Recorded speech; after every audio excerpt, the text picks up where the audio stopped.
Now, Wyatt, you're going up against two mighty fast guns. Dave and Tom McAllister know you never shoot to kill. Yeah. I know this bunt line can reach me. And while you're just crippling one of the McAllisters, the other will shoot you dead. It won't happen that way, Mr. Kelly. I'll probably have to drop Tom McAllister. Kill him? Yeah, if I'm lucky. This time there's no other way.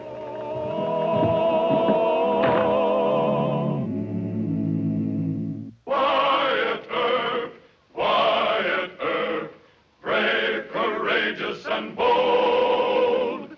Long live his fame and long live his glory, and long may his story be told. The Life and Legend of Wyatt Earp, starring Hugh O'Brien. For 3 years, while Wyatt Earp was marshal at Ellsworth, Wichita, and Dodge City, he had risked his life many times by shooting to disable hoodlums rather than kill them. These hoodlums began to trade on Wyatt's compassion. Now in Dodge City, the McAllister brothers were to force upon Wyatt the hard choice of shoot to kill or be killed.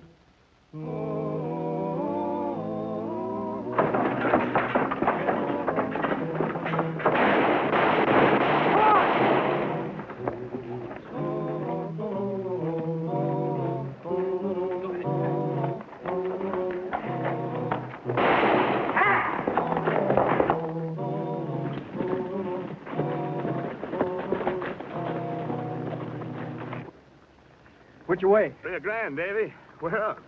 Them Rangers gonna be after us. Rangers? I've been wanting me some of them for a long time.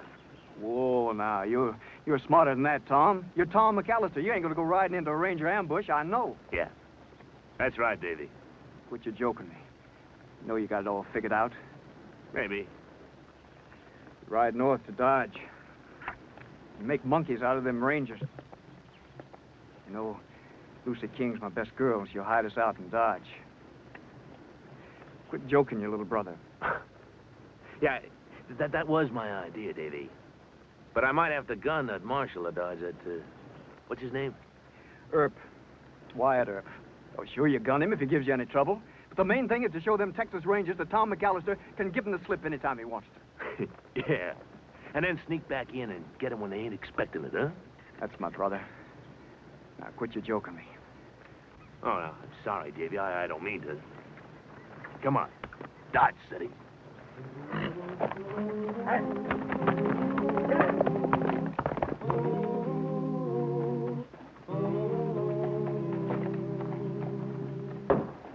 Telegram from the Rangers, marked urgent. Now, there's a great law outfit, Hal. Don't mind spending a little money for telegraphing. What does it say? McAllister brothers may be headed your way. Dave has girl Lucy King in Dodge. Please arrest on site and hold for Texas warrant by mail. Lucy King, she's a nice, respectable girl. Yeah, they fall in love, too, you know. You want me to bring her in? No, I think Miss Lucy will come to us. I hate to see her get in trouble for harboring the McAllister brothers.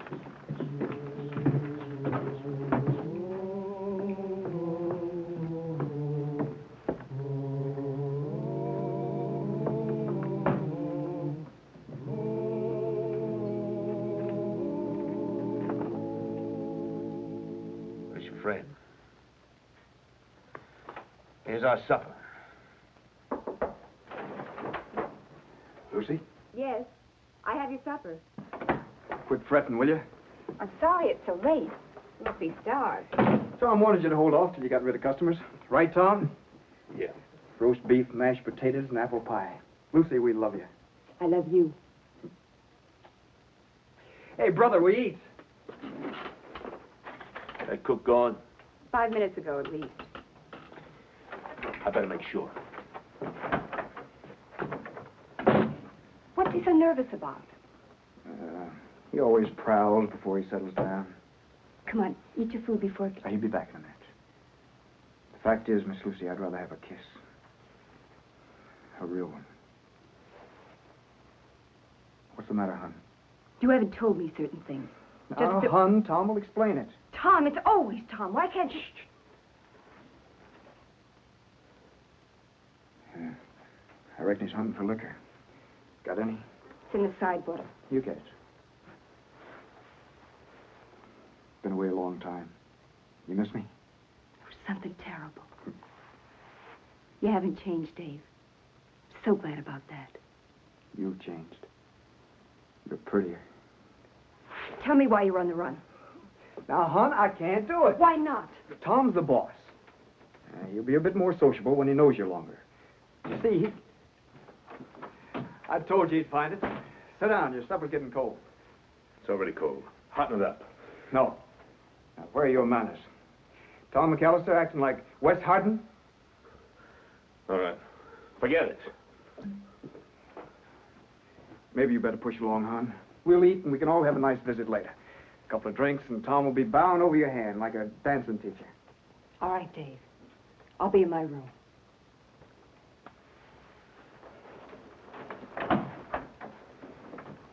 Thanks, hon.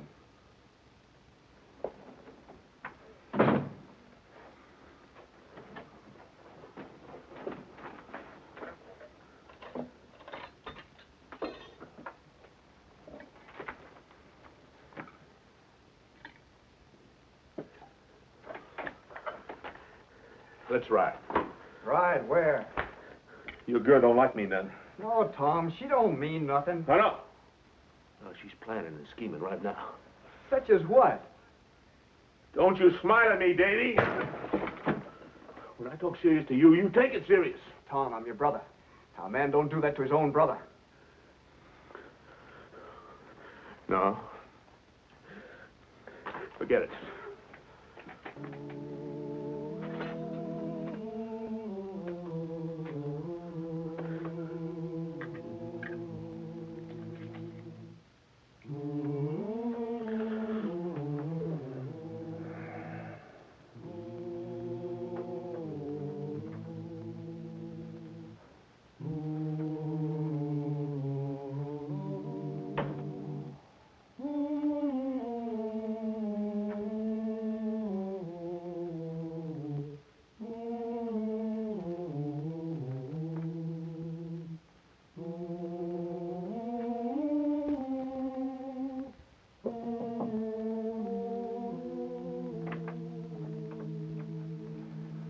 Where's Tom? He drank himself to sleep. Lucy, I don't think it's such a good idea, us coming to Dodge. We ain't never holed up like this before. That's why Tom ain't himself. You haven't told me why you have to hole up. Tom will never say. Well, we got in a gunfight. It was self-defense, but that part of it was. But just as we was leaving, 3 men came at us with guns. One was wearing a star. You killed him? No, not him, but just wounding a peace officer. The Rangers want us. Oh, Dave. But couldn't you say you didn't know he was an officer? We didn't. It was too late. The Rangers would just laugh at that. Marshal Earp wouldn't. I'm sure he'd help you. Davy, no! Please don't shoot me. I'm your brother, your big brother. Oh, you don't want her, Davy. No, she's put you up to it. She's scheming. Now go away. Brother, go away. Tom, wake up. Get some water.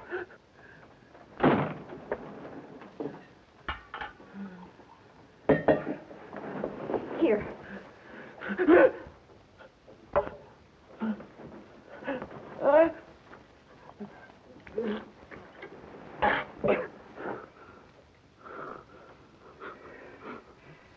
It's just a nightmare. He'd be all right now. Has this happened before? Bad dreams. Not this bad. Well, shouldn't we get Dr. McCarty? No. No, please. He's over it now.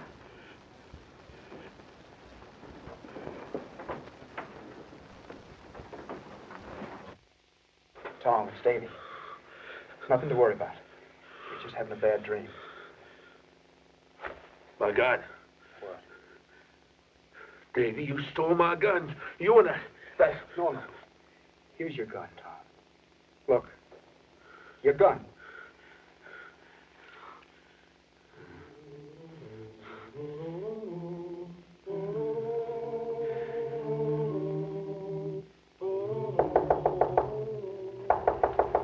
Who is it? It's Lucy King. Just a second. Tom and Dave came back. I I said they could stay, but Tom got to drinking. He got delirious. Take it easy, Miss Lucy. Sit down and tell me all about it. And I know whatever Dave did, it was Tom who got him into it. And I don't think Tom was having a nightmare. It was like a spell or something, Mr. Earp. Well, you may be right, Miss Lucy. Heavy drinkers, they often go into delirium. Yes, sir, I've heard of that. Look, here's a hold request I got from the Texas Rangers. Came this afternoon. Will you have to arrest Dave, too? Well, I would have arrested both of them before supper time, but I didn't want to get you mixed up in it. Now that you told me the truth, why, the Rangers can't accuse you of harboring fugitives. I want you to arrest Tom, but not Dave. I'm not going to arrest either one of them. What? I haven't received the warrant yet. I don't understand. I'm trying to give you a few hours to ease Dave and Tom out of your life and out of Dodge. Oh. You see, Miss Lucy, they're brothers, and you can't pry them apart. You only get hurt trying. Now, you better say goodbye to Dave. You haven't got much time. Yes, I guess you're right.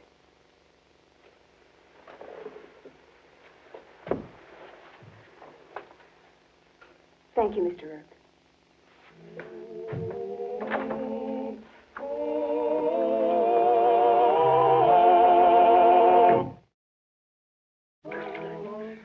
Towel, Tom? Hey. Lucy? Yes, breakfast. Tom slept like a baby. Somebody must have sold you bad whiskey, hon. Could have happened. Anyway, I'm closing this hotel. Why? I think Marshal Earp knows you're here. How come? One of his deputies has been hanging around since I opened for breakfast. What do you think, Tom? You heard her. She's throwing us out. Only for our own good. For my good, too. If they try to take you here, what would happen to me? I think I have me a prowl around. No, Tom, they might be watching out for you. And she might be lying. She could be up to any scheme, Davy. Just to get rid of us. Come with us, Lucy. We can shake the Rangers. What's changed just since last night? Your brother. Tom don't mean no trouble. I'll go on the run with you. But not if Tom goes with us. Ditch Tom? He turned you into a gunfighter. He got you into every bit of trouble that's led to this. It wasn't bad liquor. Sometimes I think Tom doesn't always have his mind. His mind? Listen to me, Dave. Not to Tom, to me. No. You will listen. This is your last chance.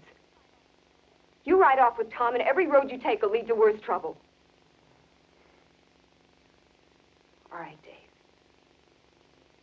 Goodbye. You don't know what you're asking, honey. Good luck, Dave. Davy, she wasn't lying. There's a deputy across the street. How about the alley? It's clear. You get the horses. Well, Never mind that. Push along. I'll take care of the fond farewells. Stop it.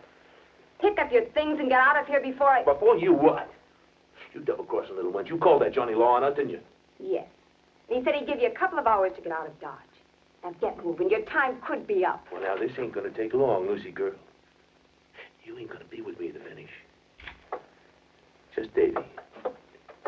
Bye, Lucy.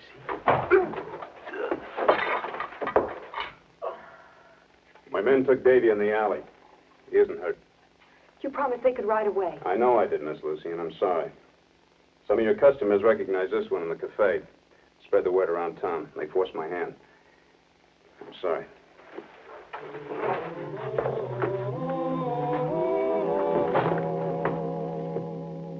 Marshal Earp, Yes, sir.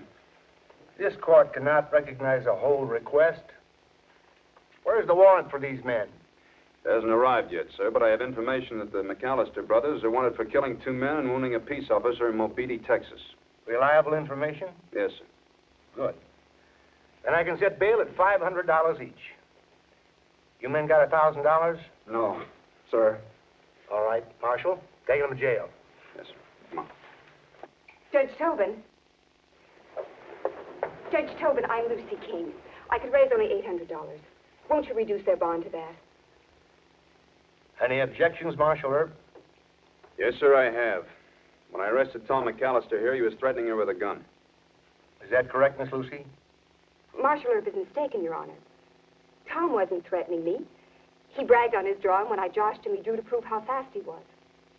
They didn't try to harm Marshal Erb or his deputies. The Texas charge could turn out to be a case of mistaken identity. Well, they'll reduce $800.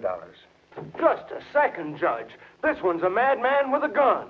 You're a liar. Take it easy. That's enough. I'm sure Miss Lucy King is a hard-working, reputable young woman. She wouldn't try to mislead this court. You can release the accused, Marshal. Yes, sir, come on.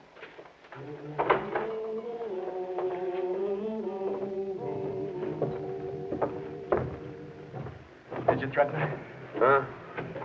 Herb told me you pulled a gun on Lucy. Did you? Oh, don't ask foolish questions, Davy. Look, I got a headache. I need a drink. Come on. All right.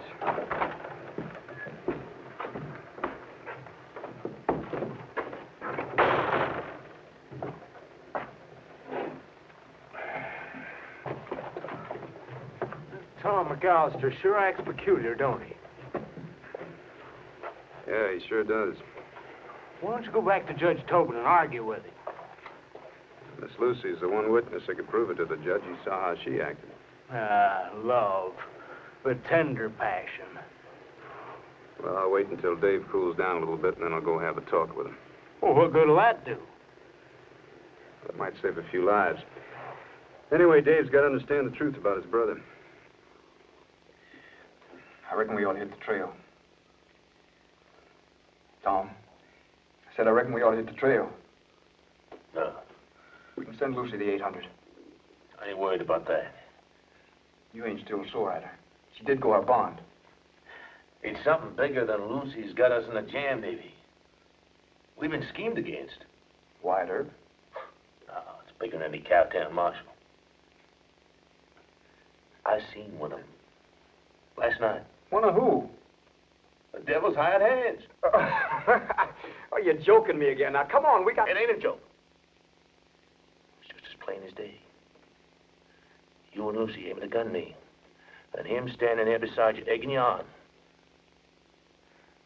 Oh, what'd he look like? You ain't getting that out of me. My gun. Daddy, you stole my gun.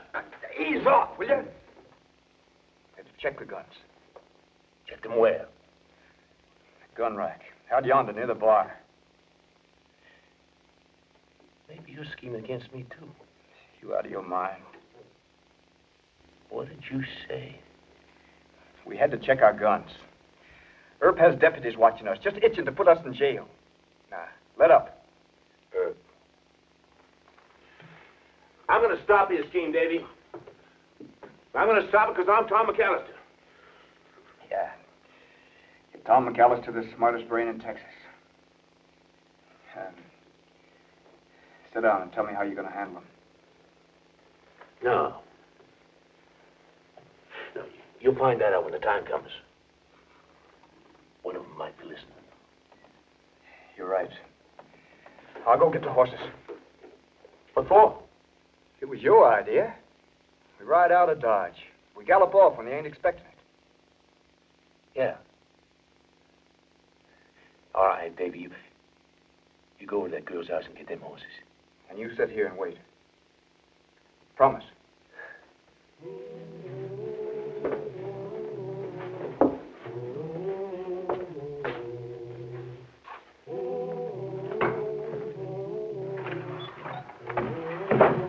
McAllister. You arresting me? Got no warrant. Hear what the judge said? Then why are you tagging me? Mr. McAllister, I think your brother ought to be in a hospital. Nobody puts Tom away. You'd rather have him stand trial for murder? Rangers can't prove that. We're free on bail. Do I have to listen to you? No, sir. But you might be glad you did. A man loves his brother. Would you know anything about that? Yeah, I got 4 of them. Then what would you do if one of your brothers was like Tom? Huh? What would you do? Let the Rangers hang him? I don't know, but I'd sure do something. Tom's had bad spells before. He always gets out of them. Give me one last chance. You asking me to let you jump bail? What about Miss Lucy? I got a cattle spread in Texas. She'll get paid. All right. Take your brother out of Dodge. I can't put him in jail, and you know how he is. So if he hurts anybody, I'm going to have to kill him. Give us 10 minutes. Much obliged.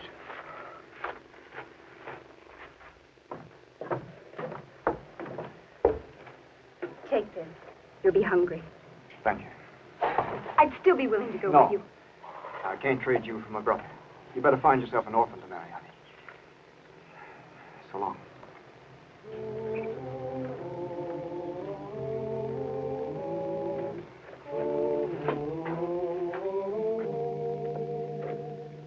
You gonna loco yourself? Your deputies say you pulled him off the McAllisters. Now, were you turning that man loose? Why? Dave's taking his brother out of town. Jump bail? No, Wyatt, what is this? Look, Mr. Kelly, I don't want a gunfight with the McAllisters. I'd have to shoot to kill. Well, sooner or later.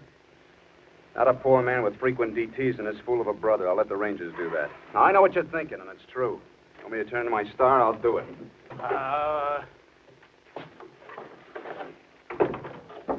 You're right now.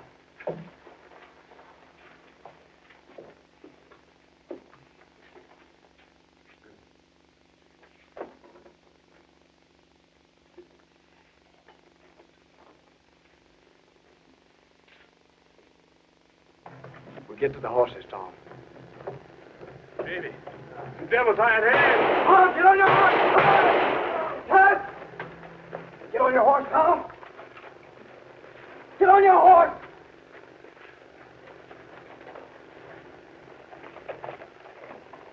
David, you won't go down. Come on! Come on! Baby!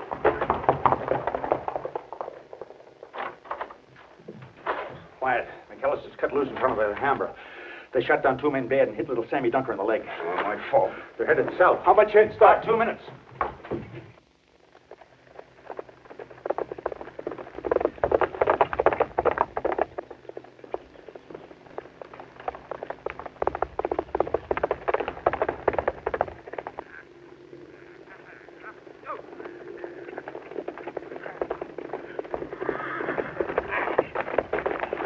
Come on, Tom. No, I'm going to drop him. Those devil's hired hands going to get us. Drop the gun, Tom! Drop it. Go on, Davy. Go on. This is my fight.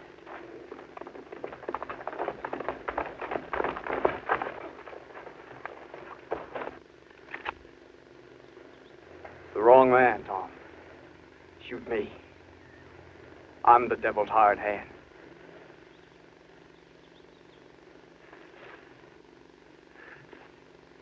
No, you're Davy. No. I'm the devil's hired hand.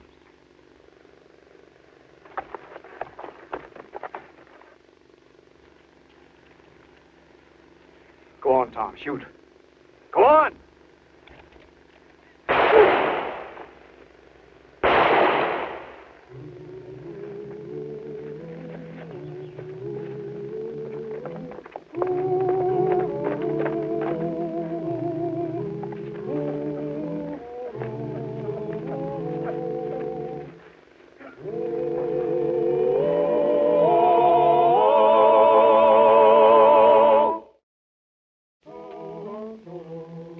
Tom did most of the shooting, Miss Lucy, and well, I don't think the Texas folks are going to be too tough on Dave.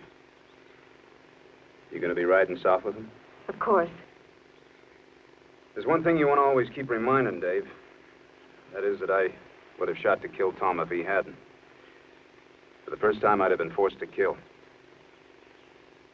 I share Dave's sorrow for what he had to do. I'm sure you do, Mr. Earp. Thank you.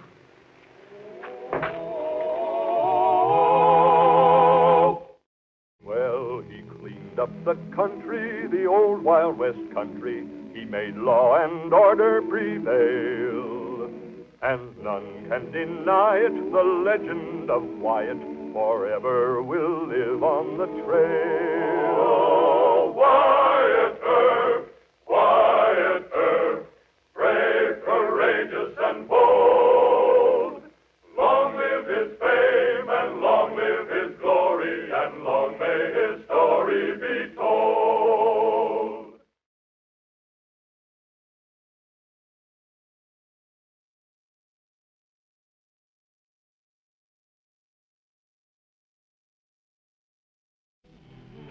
Well, they're wearing guns, Ed. I think you ought to wait for Bat. All I'm going to do is serve him with a subpoena. No call to be having a gunfight over that. Look, they're killers. Oh, Wyatt. You and Bat are carrying this thing too far. If I go over and talk to those fellas in a nice way, there won't be any trouble. You know what your trouble is? You're too nice. The nice ones always die first. All this talk about dying. Those fellas don't hate me. I'll just go over and explain it to them nice and friendly. You watch.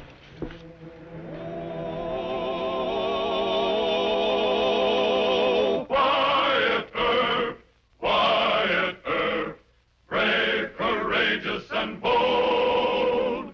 Long live his fame, and long live his glory, and long may his story be told. The Life and Legend of Wyatt Earp, starring Hugh O'Brien. The deadly business of gunfighting has never known an abler exponent than Marshal Wyatt Earp. In Ellsworth and Wichita, Dodge City and Tombstone, Wyatt was forced into more than 100 gun battles, but it was his shrewd understanding of men which made him the master of so many gunslinging hoodlums and outlaws. Wyatt's ability to judge the precise moment a bad man had determined to go for his gun was more important than his ability to draw faster. Wyatt had taught Bat Masterson the secret of staying alive in frontier towns. And then Bat's brother, Ed, came to Dodge City.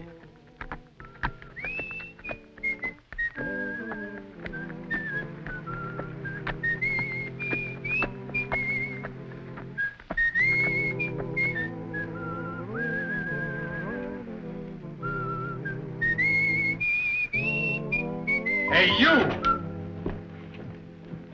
Howdy, friend. You the guy that was whistling? Yeah, that's right. Why, didn't I have it right? Yeah, it's probably a little off-key. That song's my jinx. I bet that's why I drew the wrong card. Because you whistled. Well, I'm right sorry about that. Well, no sense getting sore about it. Tell you, my name's Ed Masterson. Reckon you know my little brother Bat. It fixes things hunky-dory. I got a good mind. Whoa, now, chum. I said I was sorry. Hold it, Tex. Don't reach. That's my brother you're getting hostile with. Well, speaking of a little devil, boy, howdy. Wait, Ed. And take off that gun belt. Stay out of this, boy. Oh, gosh, Bat. How to calm them down. You get on your feet. You get out of town. And you don't let me see you again. Now we can say hi to you, Ed. How's it going? Fine. Gee, it's good to see you. I got your letter. Come on, we'll go over to the hotel and talk. Boy, you ain't changed much. But, I never saw my brother act so raunchy before. Well, this is Dodge City. Well, we do have a good hotel, though. Come on, let's move. Wait. You hurt that fella, Pat. I'll see if there's anything He I can do. take care of himself. Come on.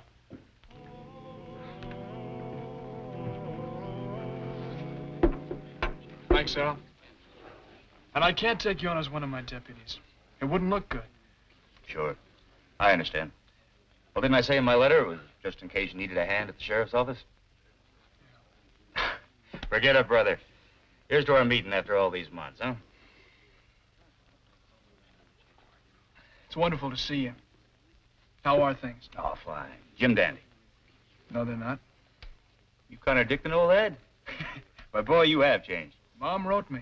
Oh. Can't keep a secret in the Masterson family. And you can't run a hardware store trusting every deadbeat in Topeka, Kansas. Well, Now, you're too nice to everybody. Mom taught us to be kind, Pat. She's too good for this world. You always did favor her, Ed. Oh, I try to act the way she'd want me to. But I usually miss a mile. You being a peace officer, I just don't know. You see, Ed, there's more to it. Every time you get a few drinks, you want to fight. Come on, get your gun. Ed! That's Wyatt Earp. Now you watch. You leave him there. You do your fighting outside with fists. Deacon Earp, let's get him.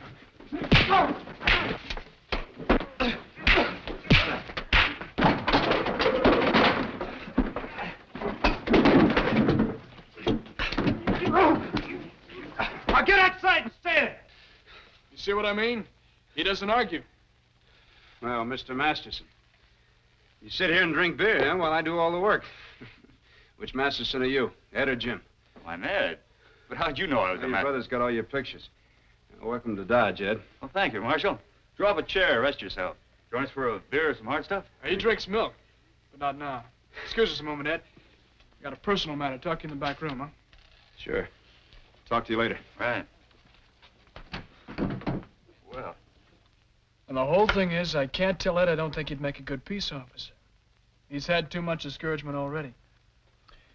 Yet you don't want to be responsible for hiring him, huh? Brothers. Well, I can understand that. Virgin and Morgue have been pestering me for deputy jobs. I guess it's getting too civilized out in California. They're looking for a little excitement. Oh, Ed doesn't care about that. He's almost broke. You can put him on as one of my deputies. Yeah, I knew you'd say that. But Ed wants to reason with hoodlums instead of discouraging them for the moment. Maybe you'll learn. You learn fast. It ain't right asking you to turn teacher again. He'd probably listen to me. I'm not his kid brother. I'll take him on over to the office and have a little talk with him.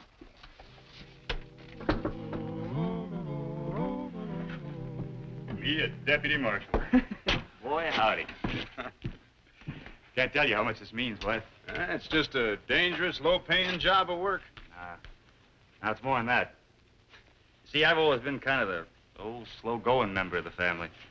Kind of a near-do-bad, but a near-do-well either. Now, it's high time I started making good at something. I'll tell you. We'll show your brother what you can do. Yes, sir. We sure will. Hey, ain't you Ed Masterson? Run a hardware store in Topeka. Dooley Grogan! You old Irish rascal. Well, doggone. Hey, how'd you get out of jail? Oh, it was easy. I served my time. Excuse me, Marshal Earp, this is Mr. Grogan. Dooley and I went to school together. Howdy, Marshal. Howdy.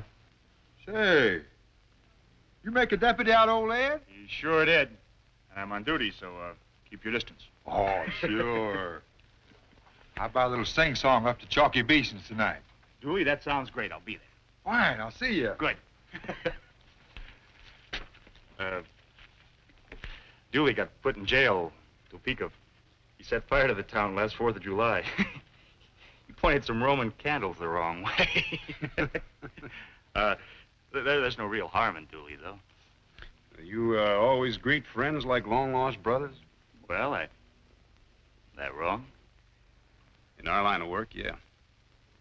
Well, the best method is to shake hands with your right, keep your left hand by your gun. That is, if you're wearing two guns. Of course, if you're only wearing one gun on your right hip like you do, you just don't shake hands at all. Not even with an old friend? My advice? No. Keep your gun hand clear at all times. All right, what? I'll remember.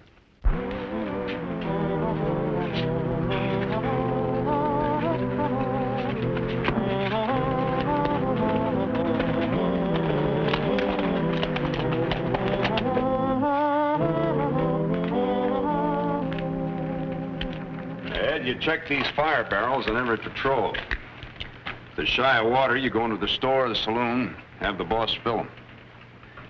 This corner here marks the deadline. South of this deadline, give the cowhands a break. They can get drunk on the streets, have fist fights, but no gun toting. North of here, why, it's strict law and order at all times. You see those drunks come? You go turn them back south. Sure, Marshal. Whoa up, friends. Head south and cleave it off. Hadn't I better go with them? Find them someplace to sleep? No, they're good drunks. Couldn't you tell the difference? Drunk's a drunk, ain't he? No. Oh, I guess you mean I should pick out the friendly ones from the hostile ones, huh? That's right. Might save your life sometime, Ed. You see, mean, bad drunks are usually just killers at heart. You gotta be awful careful how you approach them.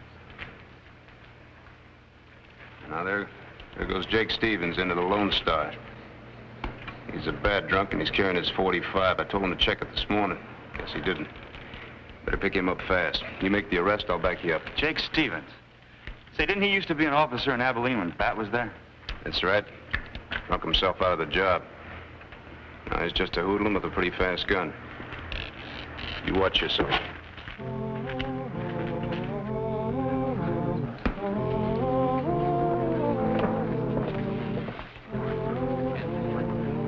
Howdy, Mr. Stevens.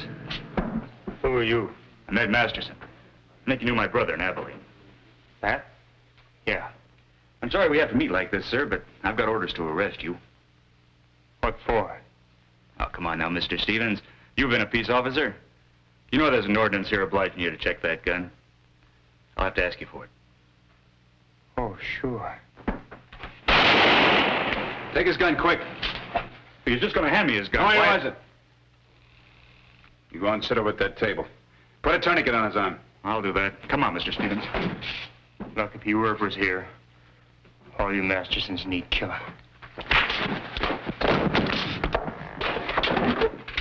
Come on.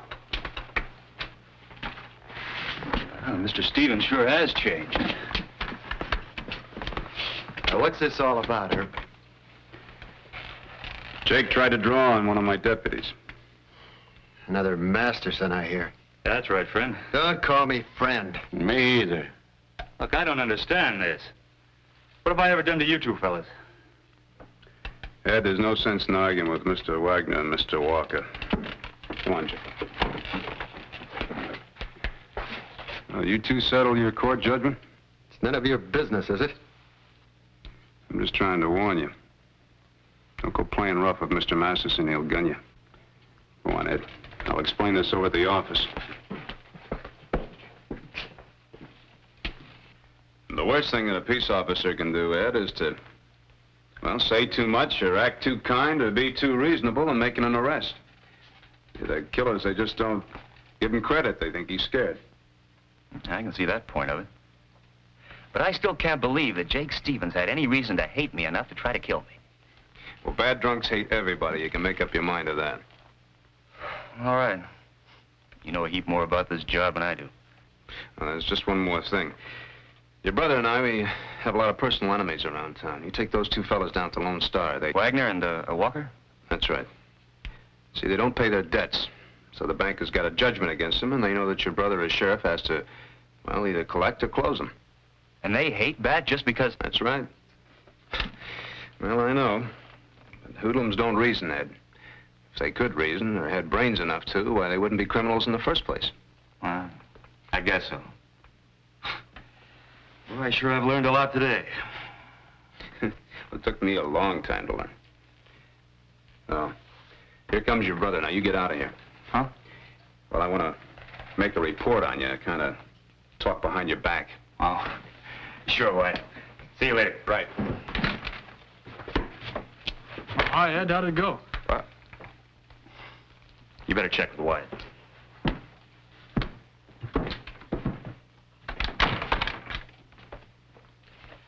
Well, say it. Say what? Had to shoot Jake Stevens to save Ed from getting killed. Well, didn't you? Look, he's a greenhorn in this business. Give him a little time. How about Alf Walker and Jack Wagner? Well, they took Ed into their quarrel with you. I warned them what to expect if they got rough. They know I'll help you do it. Well, thanks, Wyatt. Maybe I ought to ask Ed to quit.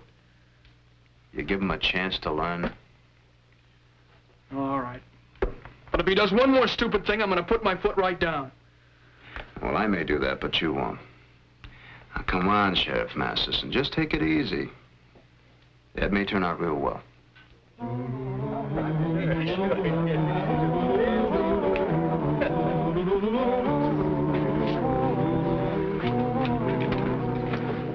Howdy, Mr. Wagner. I got here as fast as I could. Guns working, kid? Sure. What's the deal? Mr. Walker and I have been trying to convince Bat Masterson that he shouldn't foreclose on us. Today, his friend Earp said that Bat was going to gun me and Alf. You want me to get Masterson and Earp both? You're loco. You think I'm scared of him? They're the best two gunfighters in Dodge City. I can take him. Later, kid. Later. Right now, I got a more important job to do. More important than Earp and Masterson? To us? Yeah. It's another Masterson, Bat's brother, Ed. But now, do you want to argue or do you want to get $200?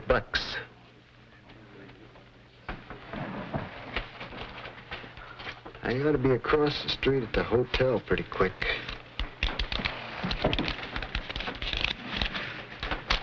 You wait for him at the lobby.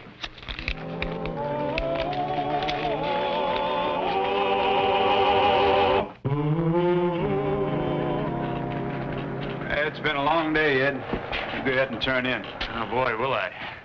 You know, I thought all a peace officer had to do was sit around saloons and wait for gunfights. Now you're learning fast. I'll see you in the morning. Bright and early. Good night, White. Good night, Ed.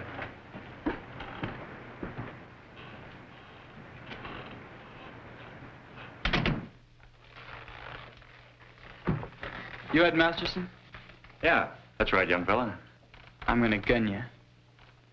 Want it here or out in the alley? Nope. We'll fight in a couple of years. When you grow up... Hold it. Right here and now. Start for your gun. You drunk or something? You don't want to...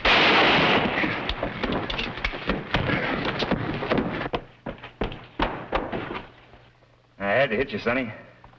Somebody go for a doctor, will you? You all right, Ed? I sure was. I had to clout this boy who was shooting at me. He got you in the shoulder. Doggone. I guess he did scratch me some. Take care of this little brat. You were pampering this kid and he had another gun? Why'd you let him draw on you in the first place? I just didn't think you'd do it. You think you'll be all right? I whacked him pretty hard. Never mind about him. You just go on over to Doc McCarty and let him patch that up. Go on. Yes, sir, Marshal. Yes, sir. Gosh, Eddie, you hurt? It's nothing but a scratch and ain't even bleeding much. Marshal Earp's kind of concerned about it, though, so I'm going over to the doctor. Paying orders. Pete, take this little buzzard on over to jail. A couple of you men help him. I want to talk to you upstairs. Yeah, I know.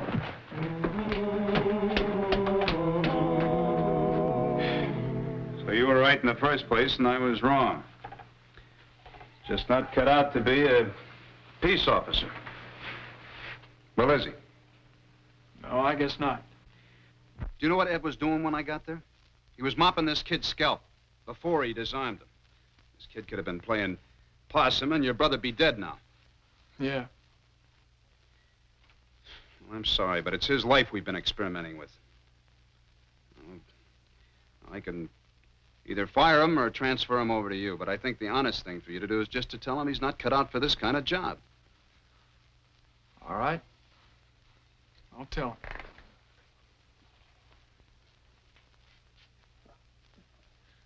What? I can't do it. He's my brother. Mom would think I let him down. He just can't take more failure. We'll trade deputies, huh? All right. I just hope you know what you're doing. Thanks.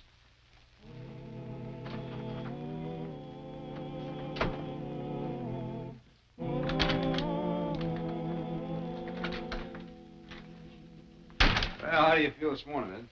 Oh, shoulder's a little stiff. Don't hurt. Good.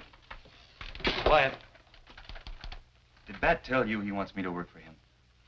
Oh, yeah, he's been having a little trouble with one of his deputies, Pete Loring. I told him I'd take Pete. I'm getting the worst of the deal. That's the way it was, huh? Yeah, officially, but just between you and me, why, I think your brother wanted you from the start. What do you know? I was scared you were both sore at me about last night. Well, that little brother of mine's a horse trading scamp, ain't he? Yeah, he's a shrewd one, all right. By the way, where is he? Is he still sleeping? Oh, no, not him. Oh, he's talking to that kid I had trouble with. There. Moved from deputy marshal to deputy sheriff. Is that up or down? It's a promotion, Ed. Oh, fooling? Well, boy, howdy. You know, I've always jumped from the frying pan right into the fire up to now. Say, I got a present for you.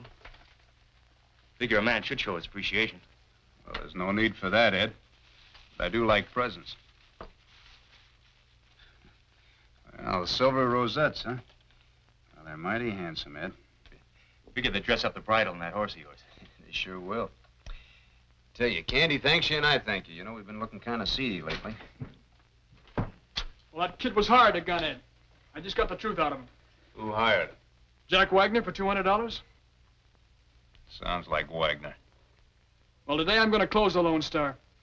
Those fellas weren't Texans anyway. Disgraceful they should use the name Lone Star. Walker and Wagner can... Oh, hold up, brother. I don't get this. Huh? Well, why would those fellas hire a gun to kill me? No, bad. Don't make sense. Now, there you go. I swear, Ed. Let me try and explain it, will you? See, Ed, it's typical hoodlum thinking. I mean, if the kid had got you, then Wagner and Walker, they could claim that your brother was trying to close him for personal revenge. But he has a court order to collect what they owe or put the saloon up for sheriff's sale. No more talk. I'll get the papers and a couple of deputies. Bad, wait a minute.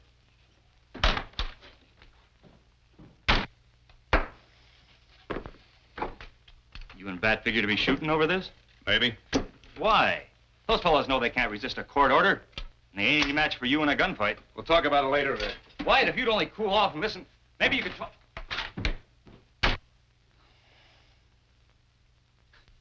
Shooting over a saloon. No. No, not if I can stop it.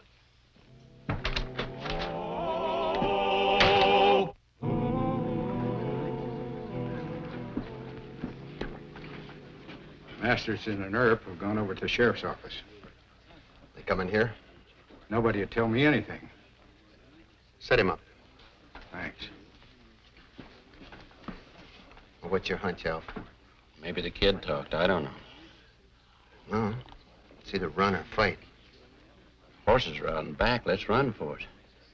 Now, let's wait and see who we're running from.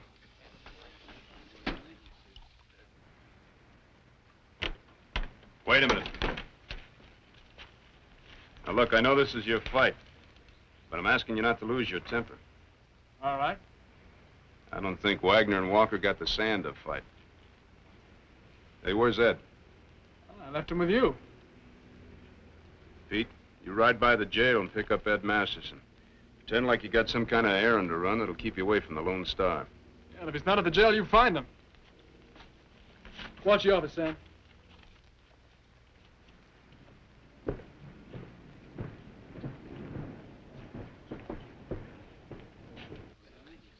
Now, look who he sent to close us up.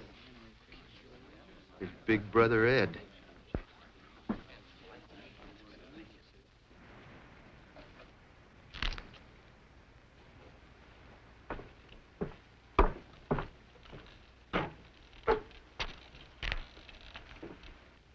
I want to talk to you, man to man.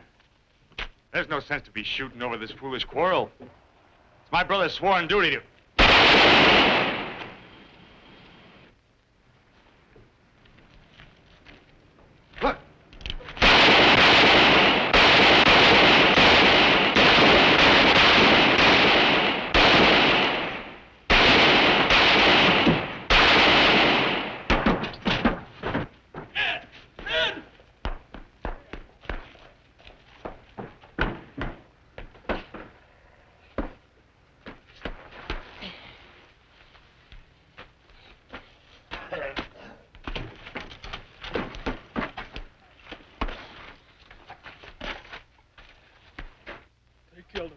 They killed him! No!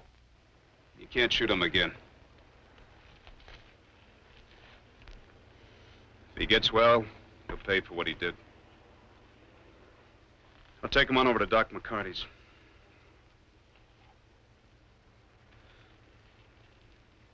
You got some weeping to do. Go on in the back room where nobody can see you. Yes, sir. Ed was too decent and nice.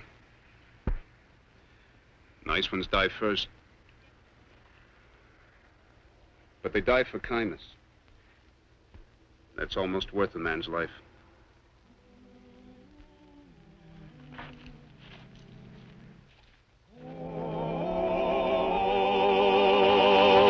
Well, he cleaned up the country, the old Wild West country. He made law and order prevail. And none can deny it, the legend of Wyatt forever will live on the trail. Oh, Wyatt Earp, brave, courageous, and bold. Long live his fame, and long live his glory, and long may his story be told. Long may his story be told.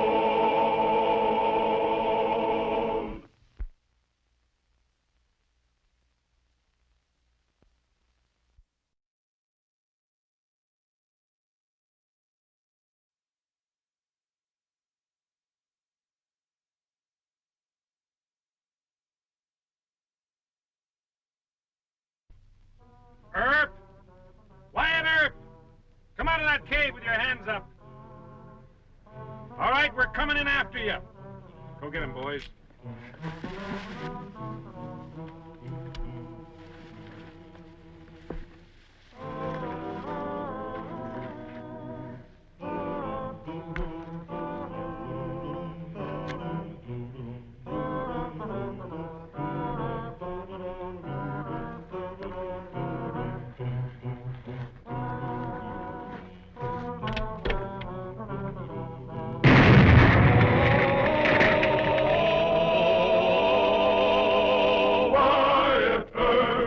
Wyatt Earp, brave, courageous, and bold.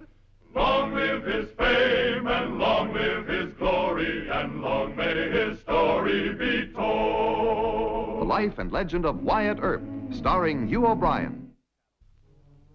The bitterness between Texas cattlemen and the cowtown marshals of Kansas was an aftermath of the Civil War.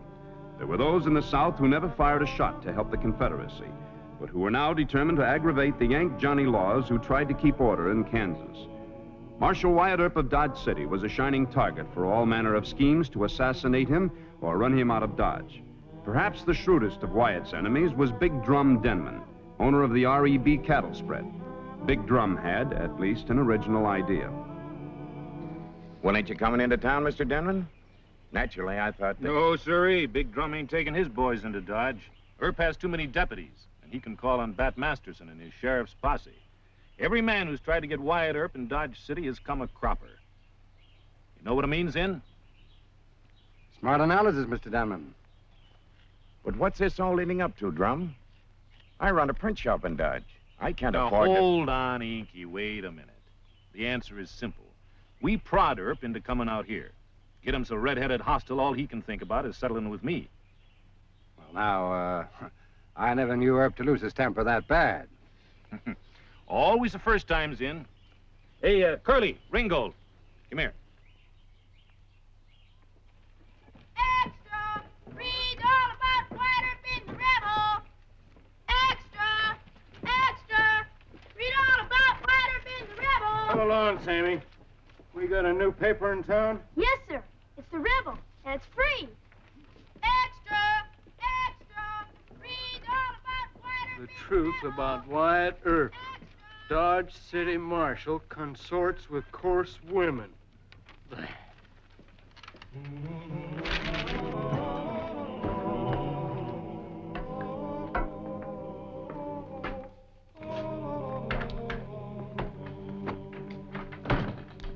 don't you keep the front blinds down? No need trying to hide. Earp will know I'm doing the job. He doesn't have to know that I'm mixed up with it. Quit acting stupid, Zinner. Everybody in town knows you do legal work for Denman. You're his attorney. Not in this case. Here, this is for tomorrow's sheet.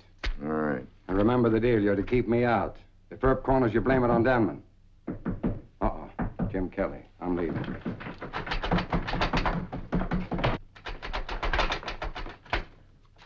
Ain't you open for business? Well, sure, Mr. Kelly, but I had some work to do on the press, and I... And on this, huh? You miserable scamp. Well, I had to do it. Certain fellow has a mortgage on my shop, and he... Who wrote this filth? Drum Denman, Mr. Kelly. He said if I didn't print it, he'd call Malone and put me out of business. Indeed, now. And where is Denman? Oh, he's at Buffalo Walla, south of town. And when's he coming into Dodge? Oh, he ain't coming into Dodge, Mr. Kelly.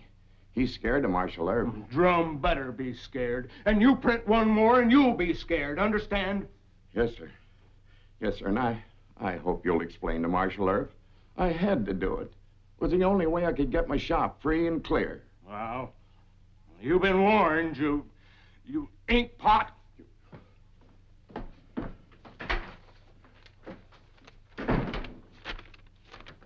Oh, no.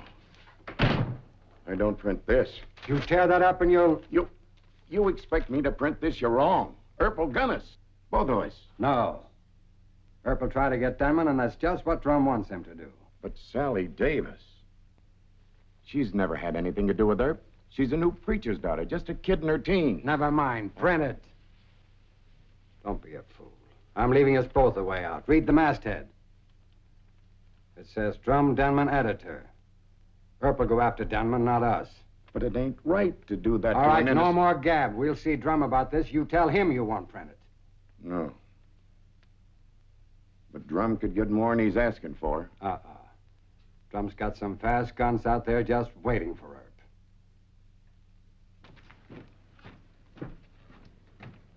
Wyatt. Callum says it was Denman of the REB brand outfit. Big Drum? Yeah. I told him not to come back to Dodge City. He didn't. He's camped out in the old Buffalo Walla. I warned Callum not to print anything more. But maybe we better close his shop. Big Drum could just get another place in another town to do his printing. This is a new angle, Mr. Kelly. A man hides out in the brush and blisters me with a scandal sheet. Don't talk about it out here. Let's go inside.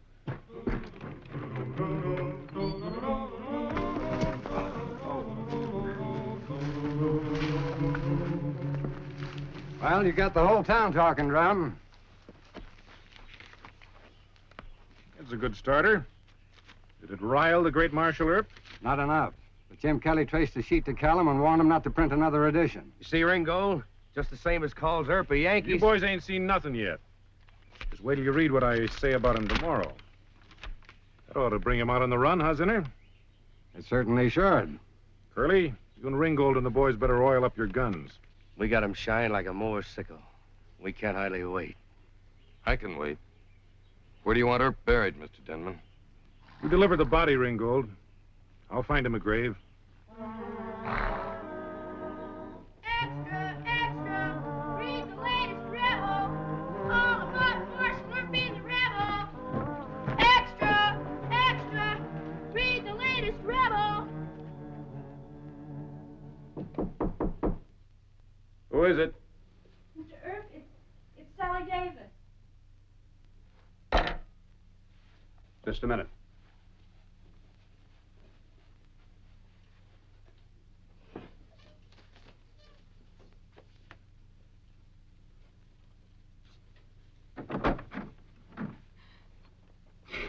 Sally, what's the matter?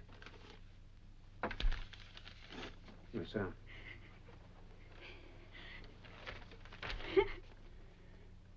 Wyatt Earp and Preacher's daughter. Courtship of Sally Davis. Daddy's riding the church circuit. I took this off the porch so Mama wouldn't see it, but they'll both see it. Everybody will. It's all over town.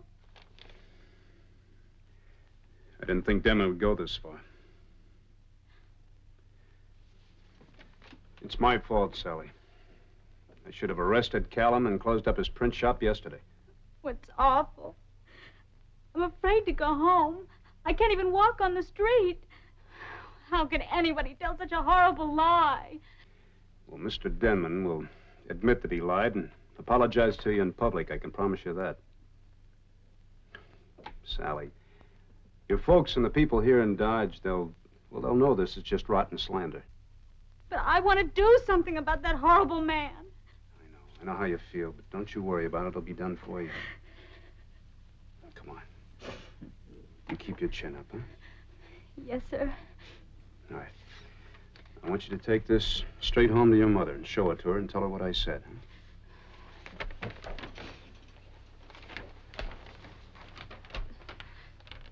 Thank you, Mr. Earp. I've been thinking only of myself. I guess it's just as bad for you. Well, it's going to be worse for Mr. Denman. Now, you run along.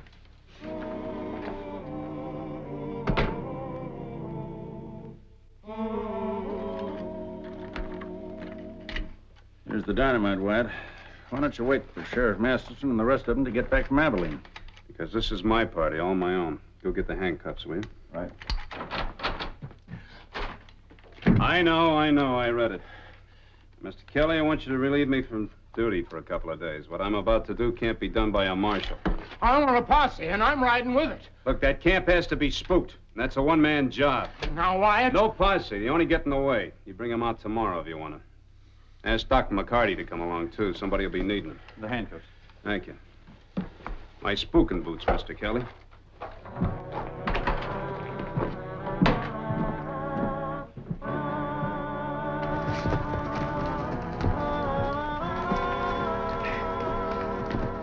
Any sign of Zinner? Met him on the trail. Him and Inky got spooked. They were running out of Dodge.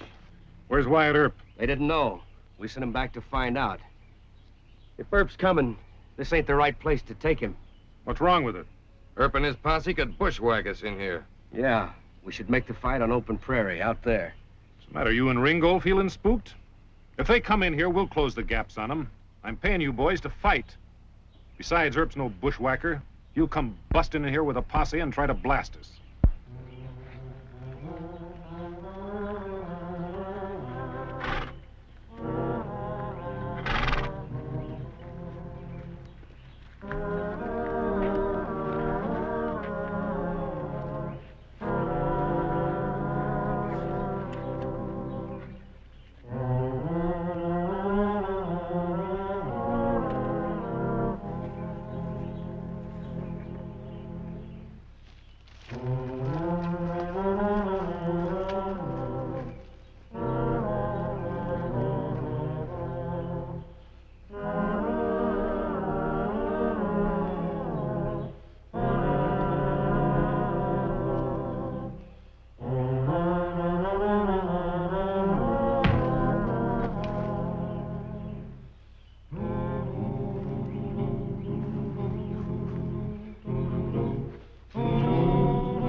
Wasting bullets.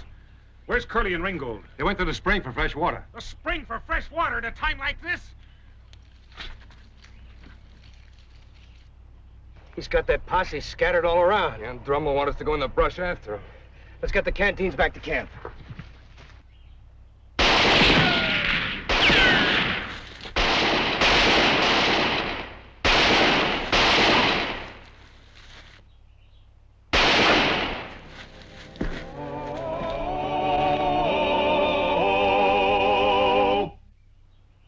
He didn't bring no posse, I tell you. It's just Earp all on his lonesome. Yeah, you tell us. He used to be a buffalo hunter. That's the way they used to frighten all the cow camps that interfered with their hunting. Earp could have killed you and Ringgold. Masterson or Tillman would have killed you.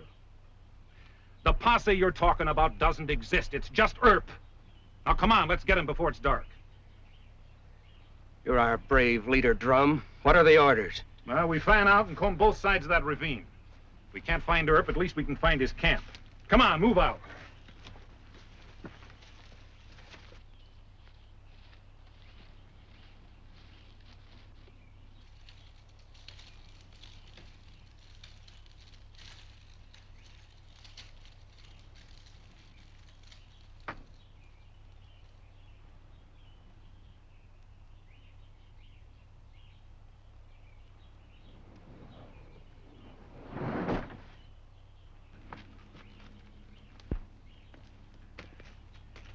Fire the camp! Fire in camp! All hands! All hands! All hands! All hands! Fire! Fire! Put it out! Get the fire! Grab a blanket! Beat it out! Throw some water on it! That's it! Come on! Beat it up! Beat it! Come on! Beat it up! Beat it! Fire! Put it out! Get the fire! Grab a blanket! Beat it out! Throw some water on it! Around here!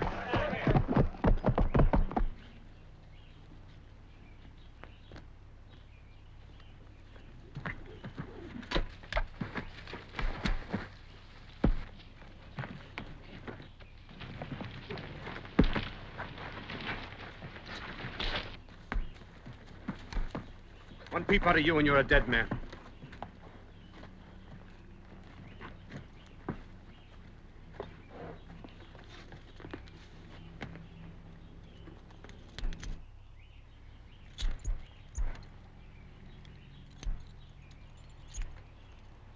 Come on. All right, let's go.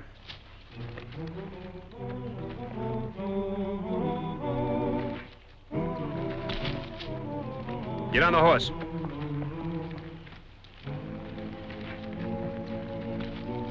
Get on.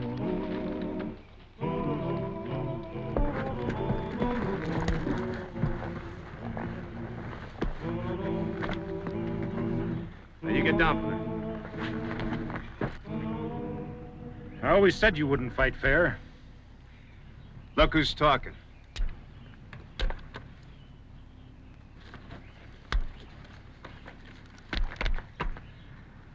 All right, Mr. Denham. You're gonna get your fair fight. Now, how do you want it? With guns, knives, or with fists? Just bare hands, you Yankee scum.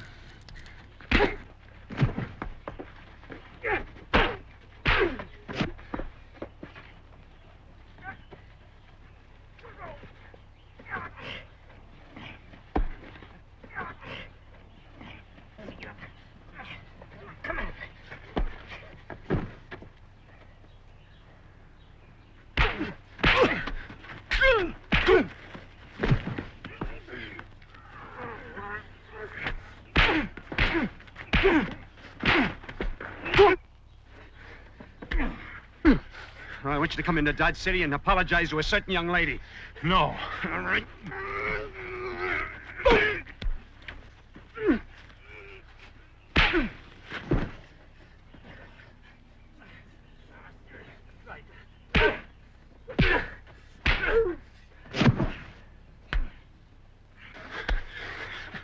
Are you going to come in and apologize? No. My boys will come here. They're on foot, but they'll find us. That's what I'm hoping for.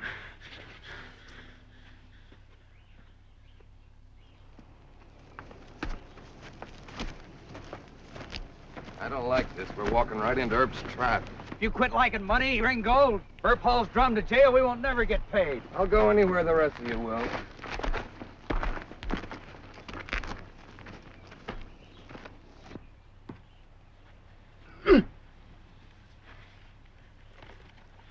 All right, into the cave. Come on. Back in.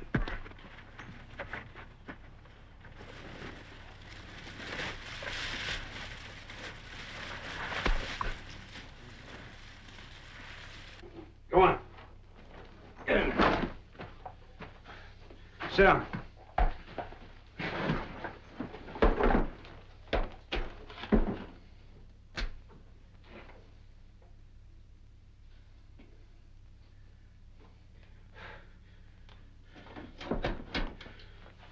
Lean forward.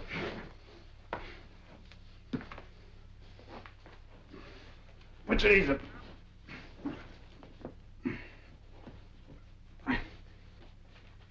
Now, I don't think your men are gonna come after you. So I'm going on back to Dodge City.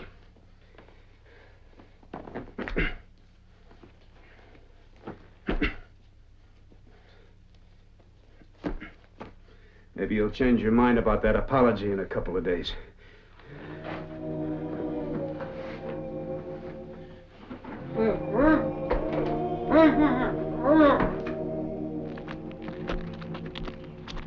This was his camp, all right. The dirt's all kicked up. It looks like a cave over there.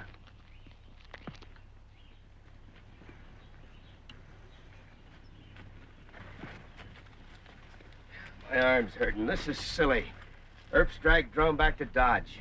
Well, we better take a look just to make sure. I don't know. Yeah, Earp, maybe land force in there. What, in a cave with no way out? Earp's smarter than that. All right, you look. We'll all look. Drum didn't hire just me.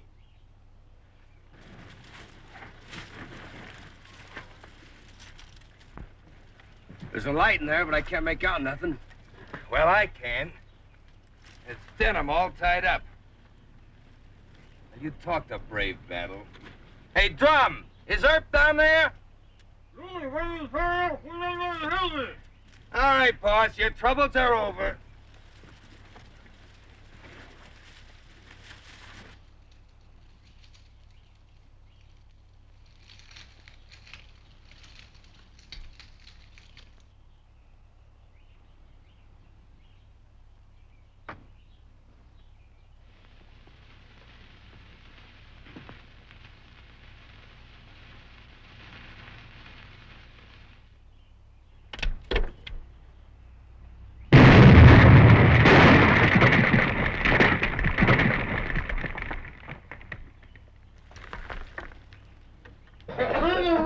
What lantern? Here it is.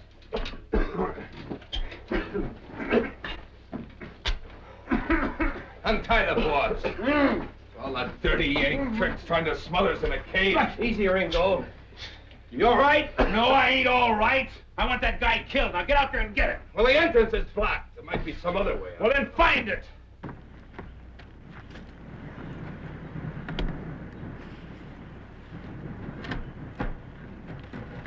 You come up this way. There's a ladder at the far end of the cave. Come up one at a time. Take your gun belts off before you start. Why, you... One more shot and I'm going to start. Now drop your guns. We're coming out. Get the ladder. Come on, bring it in here.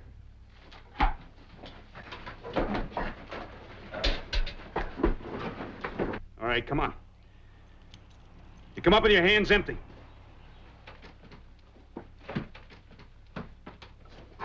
Both of them.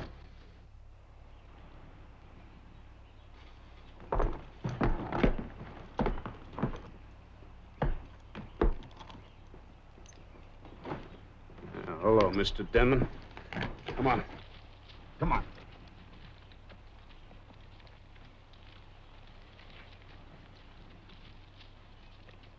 Get over there and kneel down. Kneel down!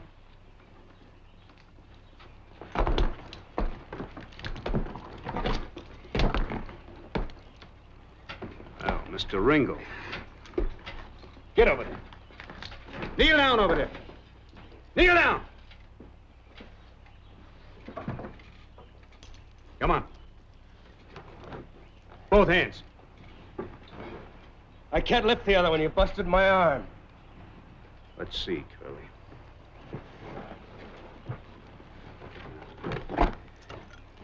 I haven't seen you since the fight at the Little Allen. Let's not get sociable. Yeah, sassy either. Come on, get over there. Come on. Hands first. You going to make us walk all the way to Dodge? Ought to make you crawl. You hired out the Drum Demon. He was old enough to fight in the war, but he didn't. His idea of being brave is to slander a young girl. Her name was Sally Davis. Just happens to be a niece of the Confederate president. Is that right, Drum? I offered him a chance to ride into Dodge City and apologize, but he wouldn't. That's a lie about that girl being related to Jeff Davis. No, it just happens to be the truth. But I'd make you apologize if you lied about any other innocent girl. That's 35 miles, gentlemen. We can make it easy by tomorrow morning.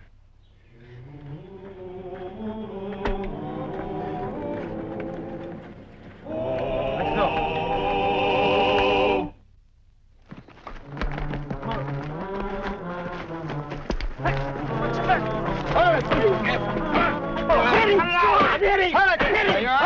Drum! If he don't apologize, he better not show his face down Texas way. I'm sorry. I guess I've been wrong. Now, you tell that to Sally Davis. Oh, what is this now? Well, Curly, Ringo, Denman. I'm walking him into Dodge City, Mr. Mayor. Into Dodge? Oh, hold now, Wyatt. That's more than 20 miles from here. Well, Curly and Ringgold are hurt, but if they drop, I'll cut them off the line. The rest of them can make it all right. Oh, I spooked them real gentle-like, Mr. Kelly. I must be getting old and soft.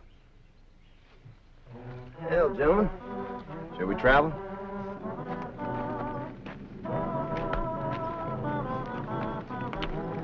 Oh, come on.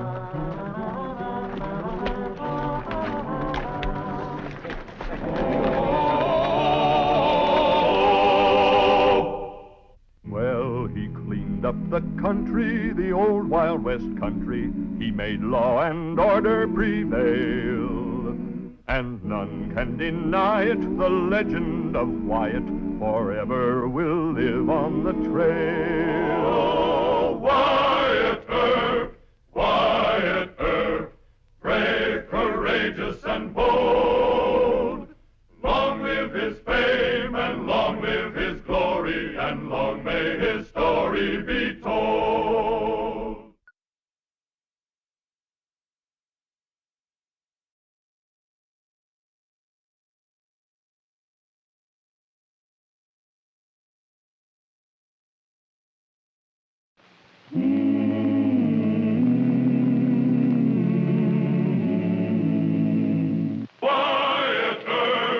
Wyatt Earp, brave, courageous, and bold. Long live his fame, and long live his glory, and long may his story be told.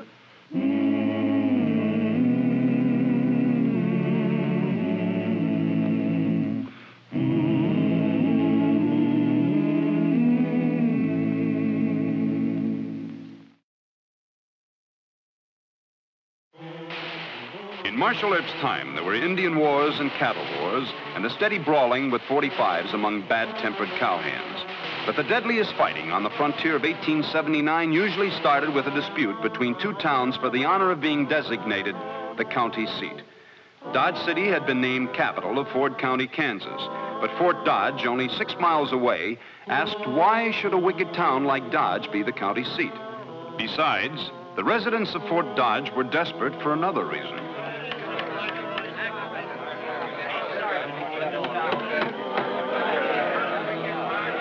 Well, there you have it in black and white. Pooh. Washington's always changing its mind. The Army's got to economize. There just won't be nothing to Fort Dodge but a keep house party and a name. I thought you had this all fixed, Mr. Granger. I'm surprised at you, Judge Franklin. My father did everything he could to keep this fort open. Now, there's no use squabbling over something that's finished and done with. I've called a meeting for this afternoon. You have some new idea, Talkie? Just come to the meeting. All right, I will. And I say Fort Dodge should be the county seat. Instead, we've let Dodge City hold squatters' rights. You're right. The people of Ford County never did vote to make that miserable town their capital. Are you going to let Dodge City get away with calling itself the high monkey-monk town of our county? No! Good. Good. We'll ask the governor to hold an honest election.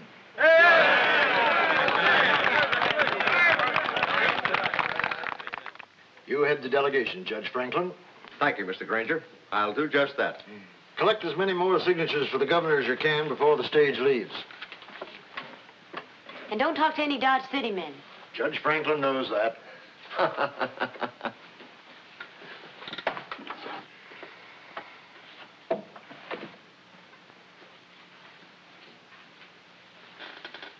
Yes, Chickie?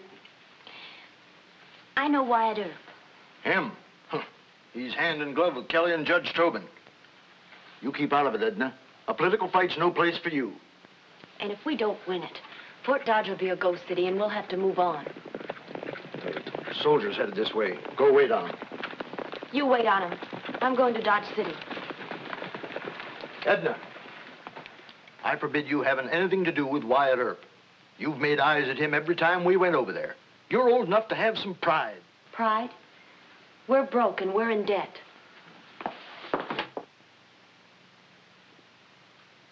And I knew Tarky Granger in the Army.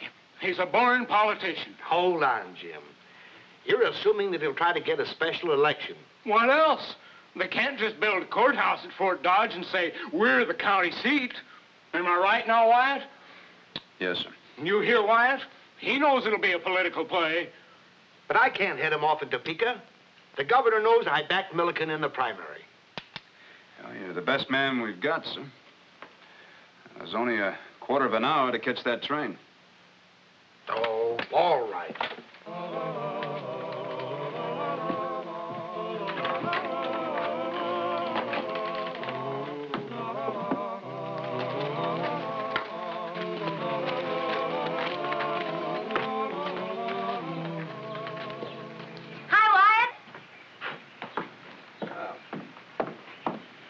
Howdy, Miss Edna. Guess they heard about it in Dodge. Yeah, they sure did. What do you think? Well, if they want to call a special election, they sure can do it. Does that mean you're against us? Miss Edna, I seldom mess around in politics. Papa's right, you know. Dodge City isn't morally fit to be capital of Ford County. A dirty, nasty, wicked town. That's the truth, and you know it. What'll people say later on? Fort Dodge can start with a clean slate. This place is a disgrace to Kansas. Miss Edna, Yes, sir? did your daddy send you over here? Of course not. He tried to stop me. Why'd you come? Pa says I got a girly crush on you. But that's not why I came. We have to find out what Dodge City folks plan to do about the election. Gotta know so we can plan our campaign. What's funny? Well, I don't see what's so funny. Well, you're telling me the truth. You see, politicians, they very seldom do that. We're not politicians. We're home folk. All right, no more joking. Miss Edna, in my opinion, I think Fort Dodge has a very good chance of becoming the county seat. There. But not if you try any shenanigans. No, it's got to be strictly honest. Do you think we cheat?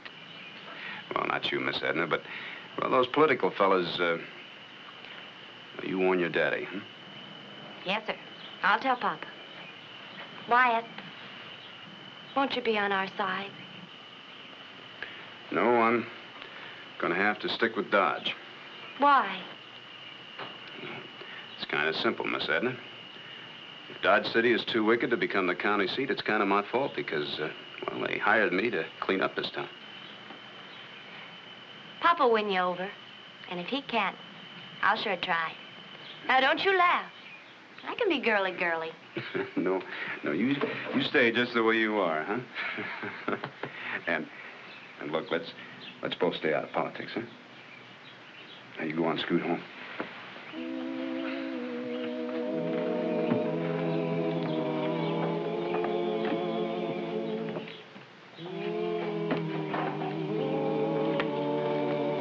Stranger, I'm Smalley Dunbar. This is Dave Rickard. Howdy. Howdy. We both kind of fool with politics in Dodge. Just the men I want to see. Come inside.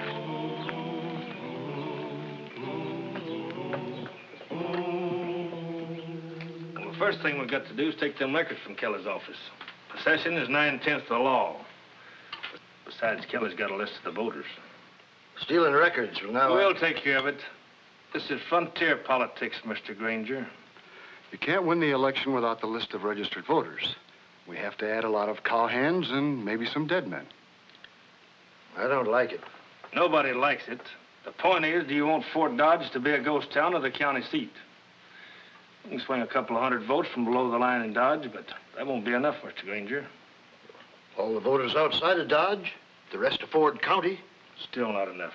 We thought you wanted to win this election. But I guess we're wasting our time. Come on, Dave. No, wait. Kelly and his people have cut a few corners. I reckon we'll have to do the same thing. Now you're talking. Politics, Mr. Granger, politics. Well, let's drink to it.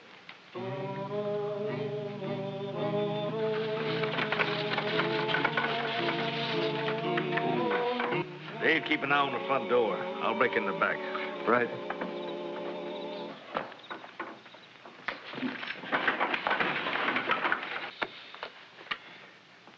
That does that. Hal, see that these get out first thing in the morning, will you? Yes, sir. Now, I'm going to turn in. You and Hank split the dog watch. Right. Sure is quiet tonight, isn't it? That's the way I like it. Hal.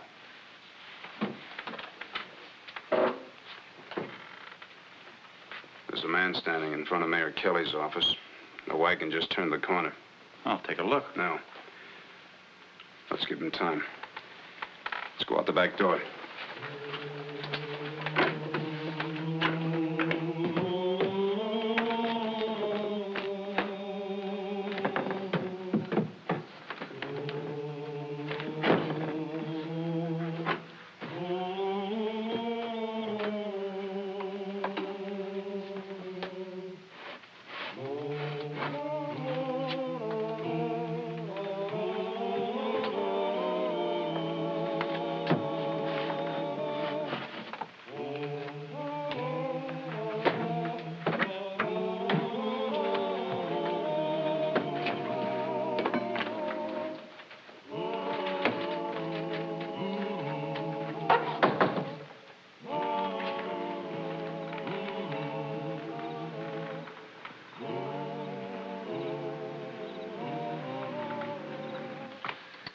Hey, Dave. You gonna take all night? I got the voters' books and the tax books.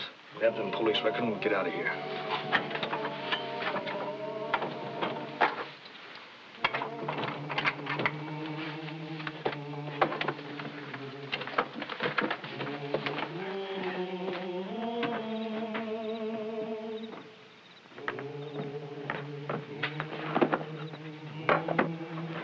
Time to jump 'em?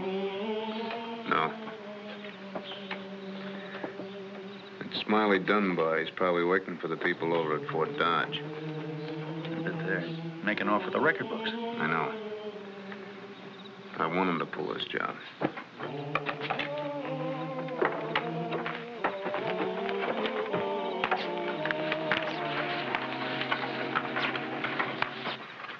You can get your horse and follow him. Don't let him see you.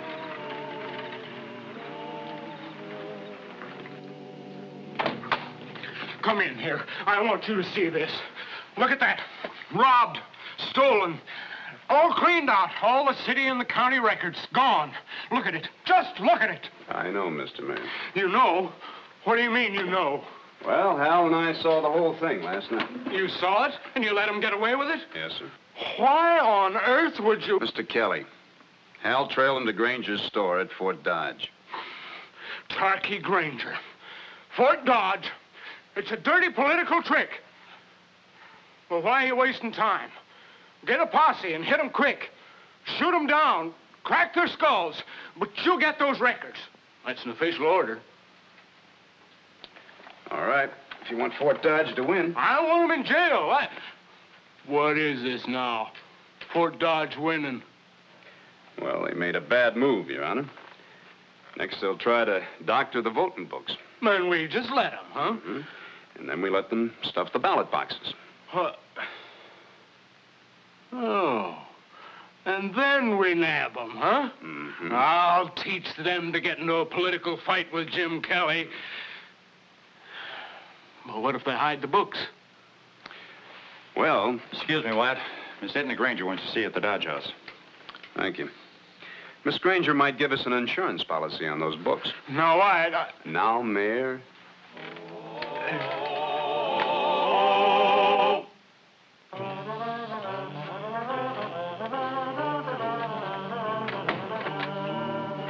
Thank the good Lord they didn't get everything. Oh. It's a bad, nasty mess, Judge Tobin. What luck did you have in Topeka? None. The governor's ordered a special election for Saturday. Nah. They'll steal it just like they stole the books. Dodge City outnumbers them 5-1, Jim. Not with Smiley Dunbar and those hoodlum votes below the line. They'll all go to Granger and his crowd. Civic pride will keep them from voting to change the county seat. Civic pride, is it? They want a wide open town and no marshal like Wyatt. They'll move to Fort Dodge lock, stock, and barrel. Well, now, how's Miss Edna and our insurance policy? He's talking about Mr. Granger's daughter, Judge. She doesn't favor robbery. I suppose she'd be turning against her own father. No, sir. If her father's involved, she'll try to save him. Any action in Topeka, sir? Against us. The whole county will have to vote. Saturday. That's short notice. Well, get your high silk hat, Mr. Mayor. We better start campaigning.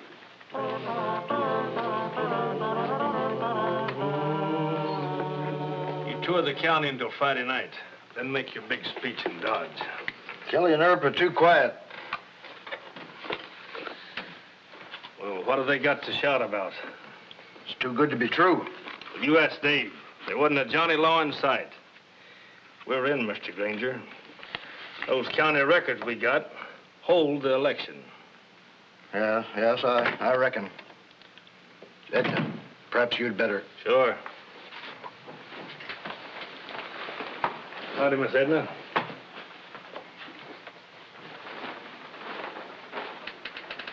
You see Earp? Yes? Wyatt was kind of worried. Seems someone broke into the mayor's office last night. Took all their record books. That's no crime. It's got to be something valuable. Breaking into a place is a crime. Forget it, Chickie. Let Earp worry. He's being paid for that. Now, you go into the store and pack me some grub. I'm hitting the speaking trail for votes. How long? Be back Saturday morning. That's election day. And the fort's polling place will be here. I'll need the key to the safe, won't I? Key? No. There's money enough for change in the cash drawer. All right, Papa. You always left the key with me before. That's why I asked.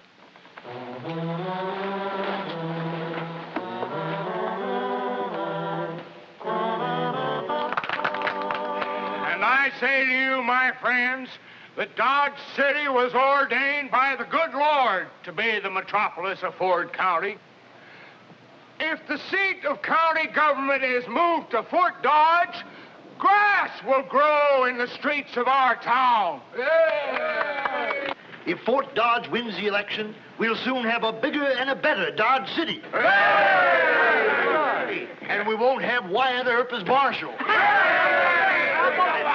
And we won't have Jim Kelly as mayor. We won't have those three hypocrites, Tobin, Kelly, and Earp.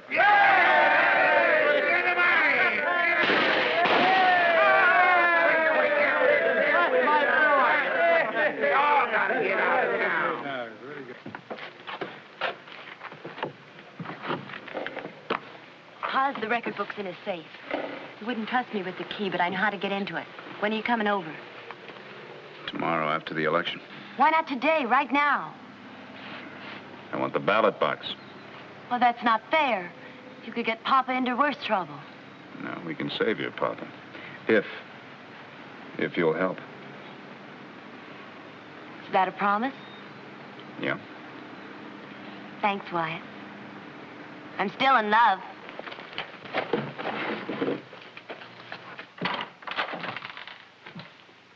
Wow.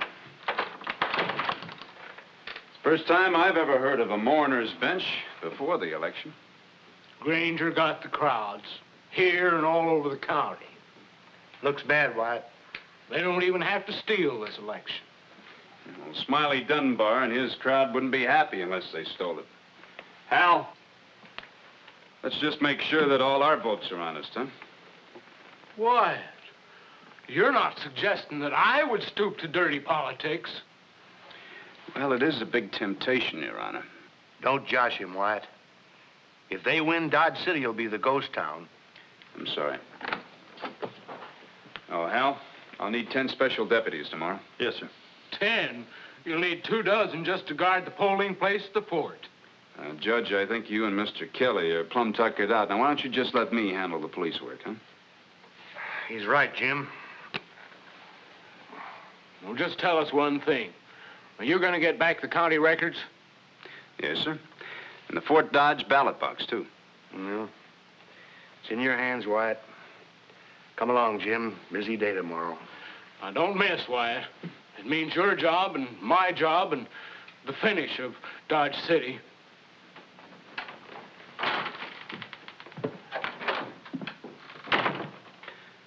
Now, the polls close at 7. That gives us a half an hour of daylight.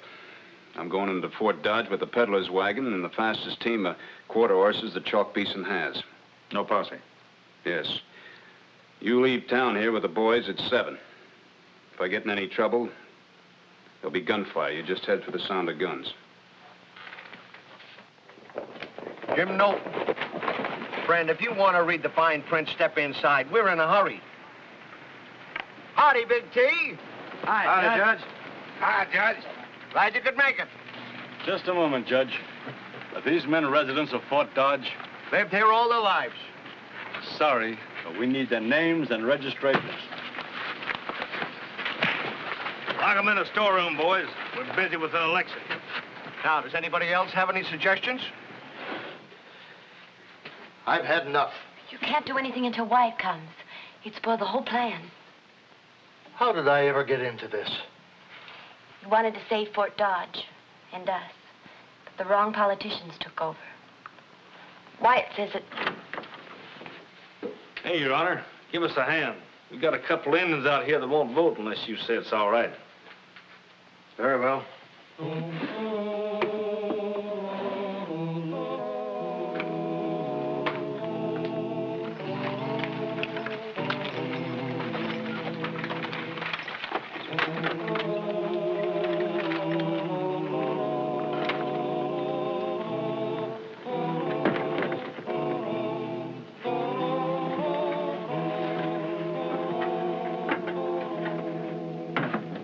Well, we got about 900 votes for Fort Dodge. Open up the safe, Mayor Granger.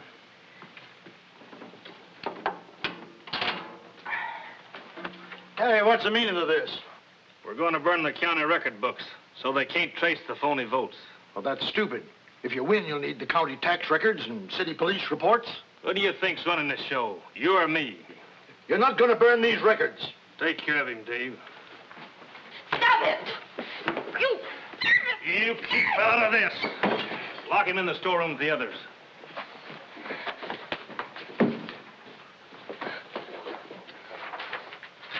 Leave those alone! Why, you little brat. Why you... Go lock the door to the store. But my father, he would... You'll be all right. Go on.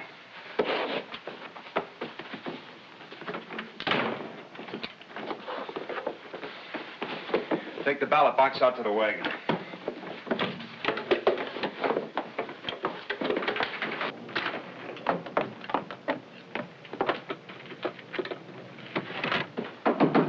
Smiley, open up. Smiley, open up.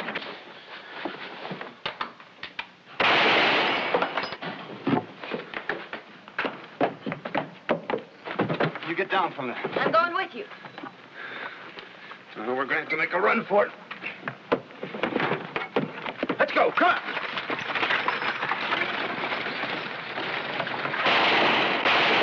Out front, get the horses.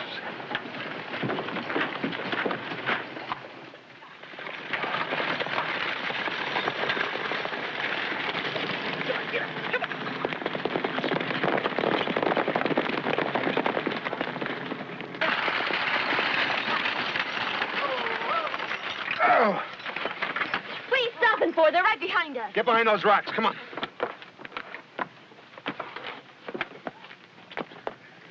Keep your head down.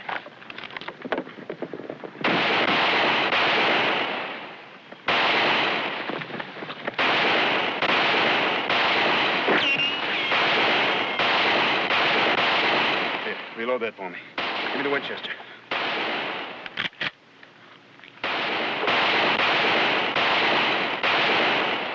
Why don't you kill them?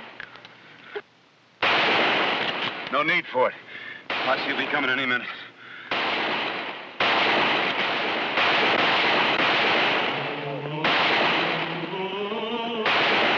right, grab your guns. Grab your guns.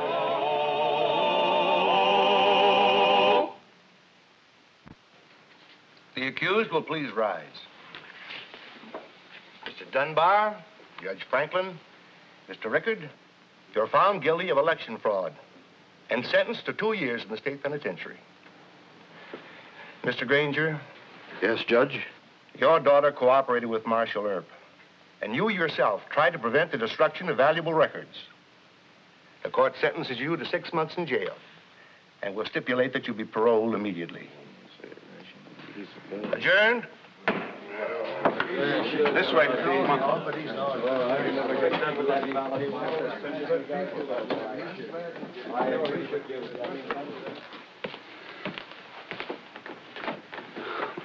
You still here?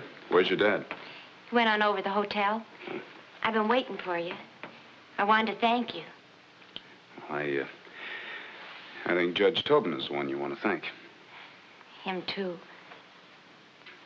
Wyatt, I don't suppose that you'd ever feel like marrying me. Well, honey, you see, I'm an old man, but, well, if I was your age, you'd be the first girl I'd ask. Politician.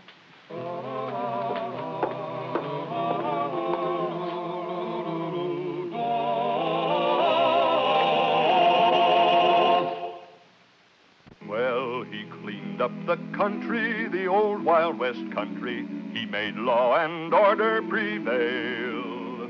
And none can deny it, the legend of Wyatt forever will live on the trail. Oh, Wyatt Earp, brave, courageous, and bold. Long live his fame, and long live his glory, and long may his story be told.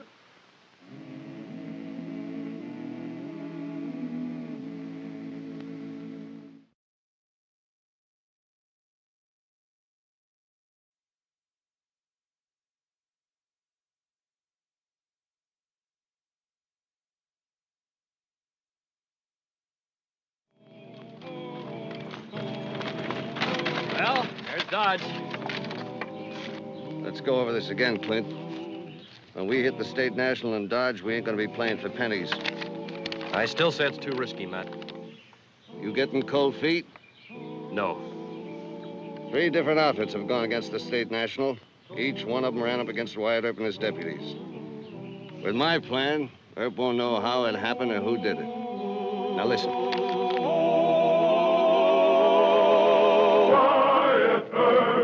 Wyatt Earp, brave, courageous, and bold. Long live his fame, and long live his glory, and long may his story be told. Bank robbery in 1878 ranked with train robbery. They were big money crimes, and only the most desperate men risked their lives attempting them.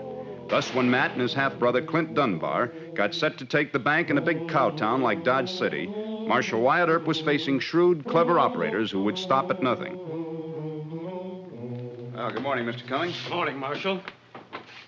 How long before the new electric bell's hooked up? Oh, a couple of hours. Is it that urgent? Well, I hope not. But the Dunbars got a bank in Wichita last week. Oh, by the way, Mr. Cummings, this is my new chief deputy, Shotgun Gibbs.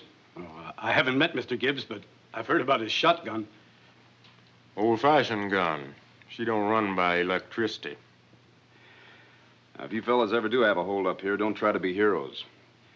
You just kick a switch as soon as you can without causing too much attention. But won't the robbers shoot at them when the bell rings, if it does? Well, Mr. Cummings, this is the first electric bell west of Kansas City. I think the Dunbars will even be puzzled.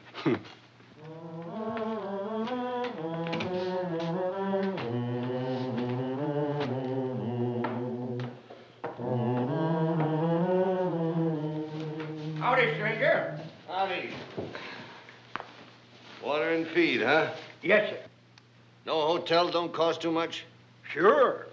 Santa Fe House down by the depot. Thanks.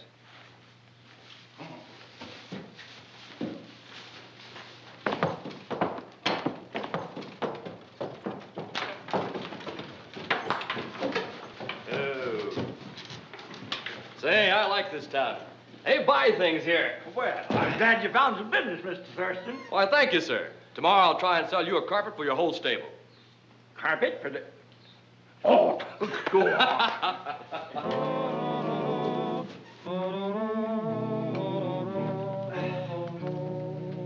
The name is John B. Thurston, friend. I sell carpets and drapes by mail order. Hanley Brothers, St. Louis. Then you want a room and a parlor? Yes, sir, the best. Oh, Mr. Orcutt, one of our salesmen, may join me tomorrow. I'll pay for 2 in advance if you like. That won't be necessary. You just sign in for yourself. And if Mr. Orcutt comes in, he can register then. Thank you, friend. Yes, sir. Dodge is a fine, hospitable town. Parlor Suite B. Thank you, friend.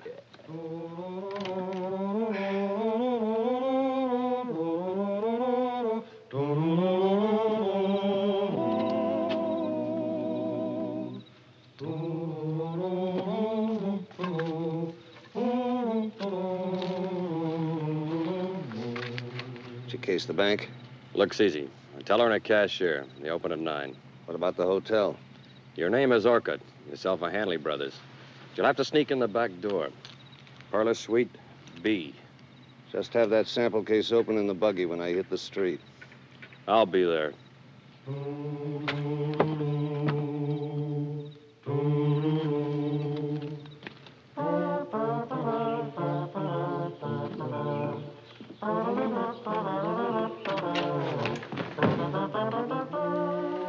Put that thing down, and one of these days you're going to get excited and blow my head off.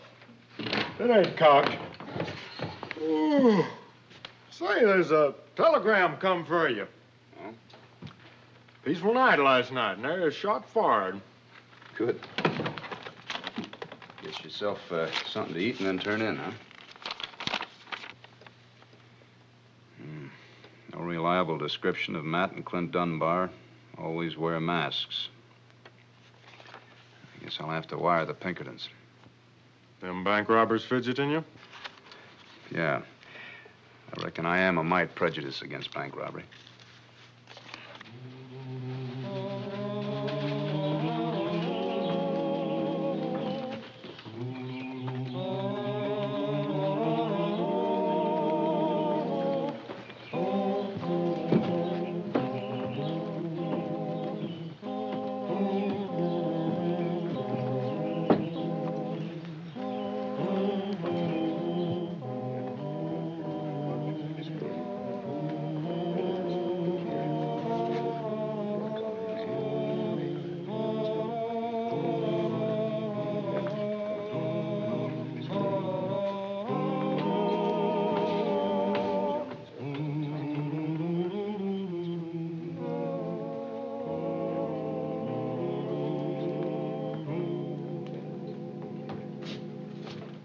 Mr. Jones? L.T. Jones from Mobeedy, Texas. My name's Cummings. I understand you want to make a deposit. Sold my spread. Got quite a wad of cash. Well, we pay 4% for time deposit, 3% on open account. Of course, we usually have a state bond that pays anywhere up to... It's nitroglycerin. Now, if I drop it on the floor... Oh, no. Well, what is this, a practical joke? It's a holdup. Walk me to the safe.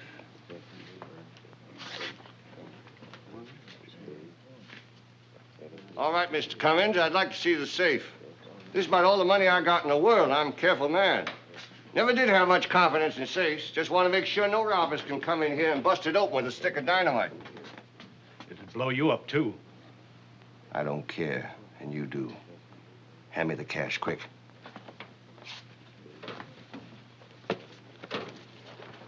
Looks good and solid, Mr. Cummings. I don't think anybody is going to bust open this big door. Faster. I don't think that... I'm satisfied, Mr. Cummings.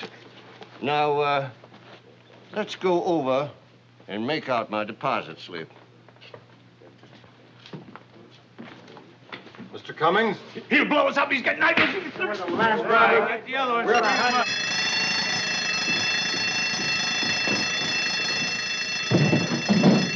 Out of town, drive slow. Right. Set up your roadblocks. I'm heading for the bank. man with a beard. Did you see him? What's that, mister? Man with a curly black beard. Where'd he go? Oh, that fellow. Went across there. Hey, what's that bell?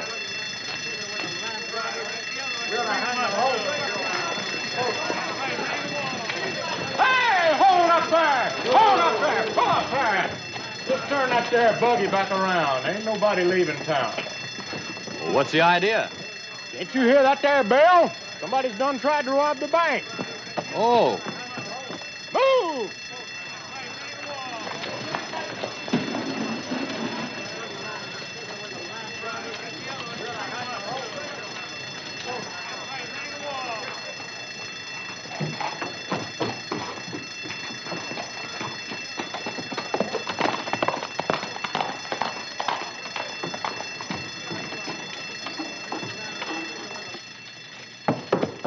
Hey, bank's been robbed. I'm a special deputy. Watch the office for me, will you? Of course, of course.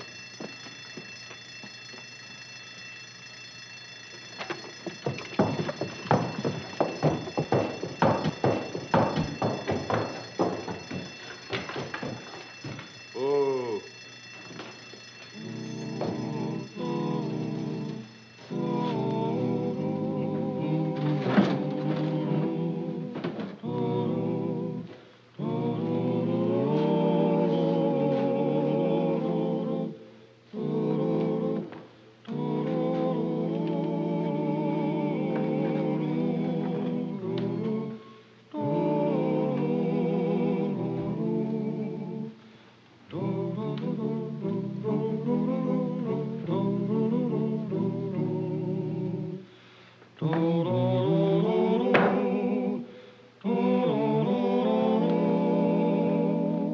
You say he was about medium build, black beard, dressed like a cattleman. That's right. We both got a good look at him. And you ran outside? Yes, sir. Anybody in sight? Well, just some drummer in a buggy. He said the man ran across the street. I looked, no sign of him. Would you recognize the drummer? Well, I was pretty excited. Get the man with the beard, Mr. Earp. If you close the roads, he's still in town.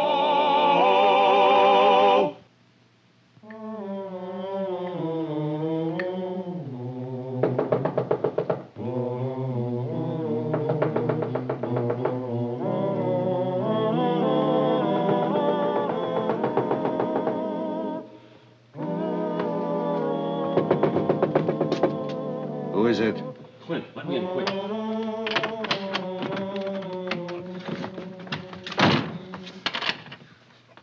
Don't get sore. They had every street blocked. No nerve. I always knew it. Oh, cool off, will you? Where's the money? I had to hide at the delivery stable. I ought to cut your throats.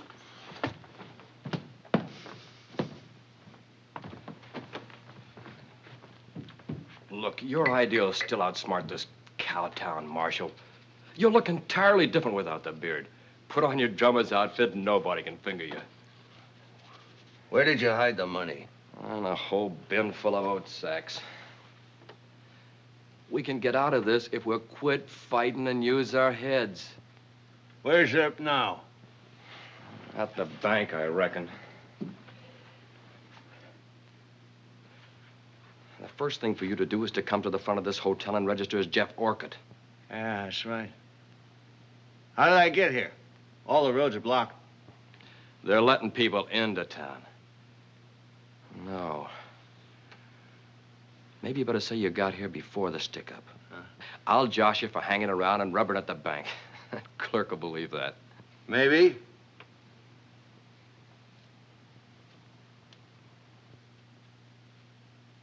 How long will Herb keep the roads guarded?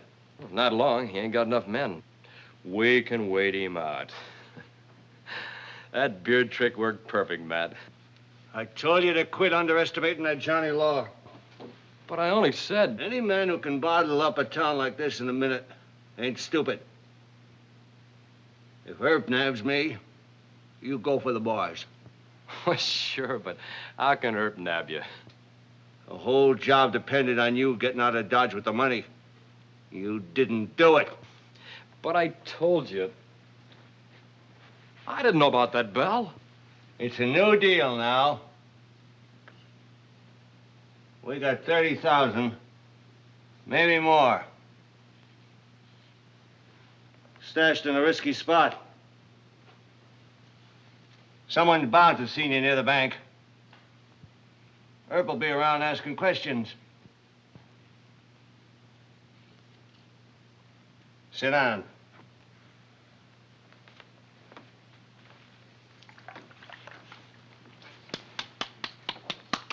Think up some answers.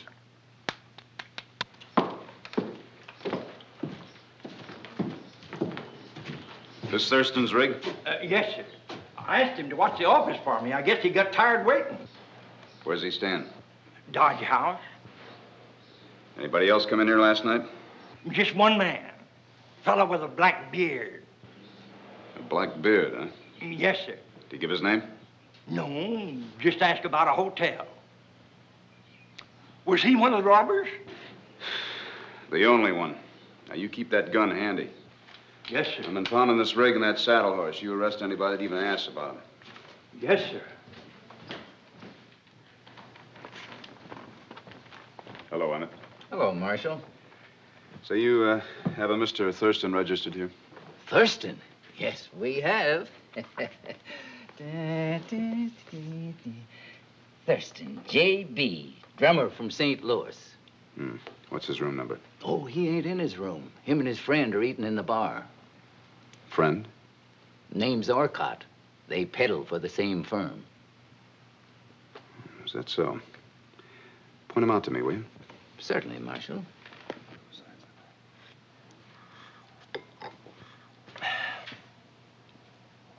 Mr. Earp. Didn't waste much time. You talk to him. Right.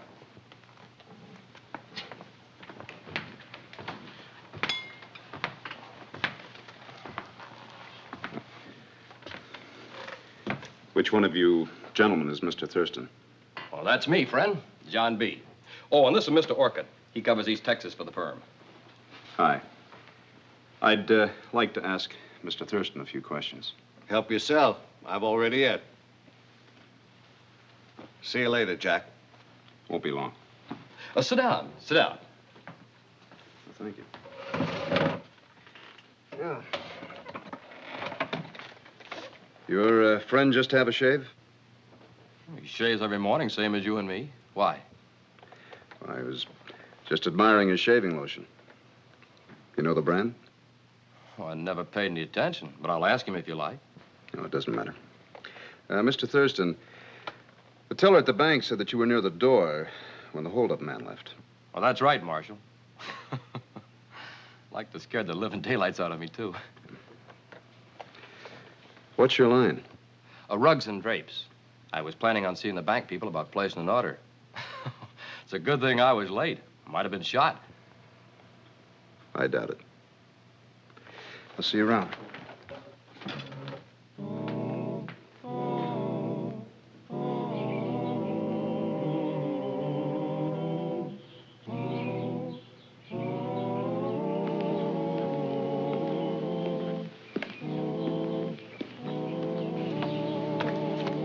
What's this to stake out this here barn? Yeah, so he told me. Is that back door? Yeah. There's somebody in there right now. You go around the corner and watch the back. Right.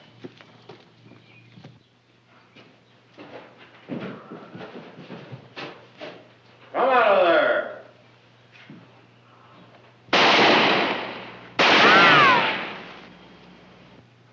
Mister, you toss that pop gun on the floor and come out of there, or I'll blow you through the end of the barn.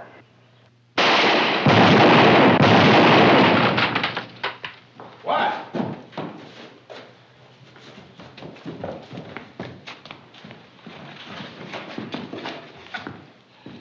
Well, if it isn't Mr. Orcott. Thought you were a rug salesman. He was skulking around in here. You got any idea why? Hey, you blowed the whole end out of my feed bin. We'll pay for it. I'll take Mr. Orcott over to the bank. Take these sacks out of here, search the bin and stalls. Probably stash the money in here.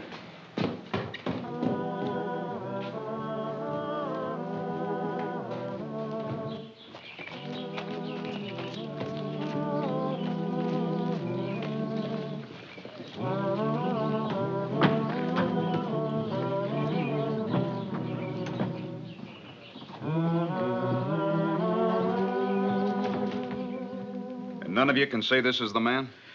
The robber had a black curly beard, Marshal. He was the same general build as this fellow, but I couldn't hardly say they ever looked very much alike. Well, he shaved and changed his clothes. Why don't you give up? You got the wrong man, and you know it. We'll see what you look like with a beard. I shave every day. Not in jail you won't, mister.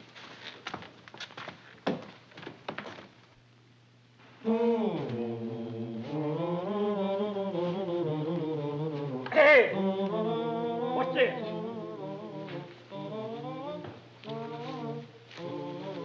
It's the bank's money. I tell you, that Wyatt Earp's smarter than a ringtail racket.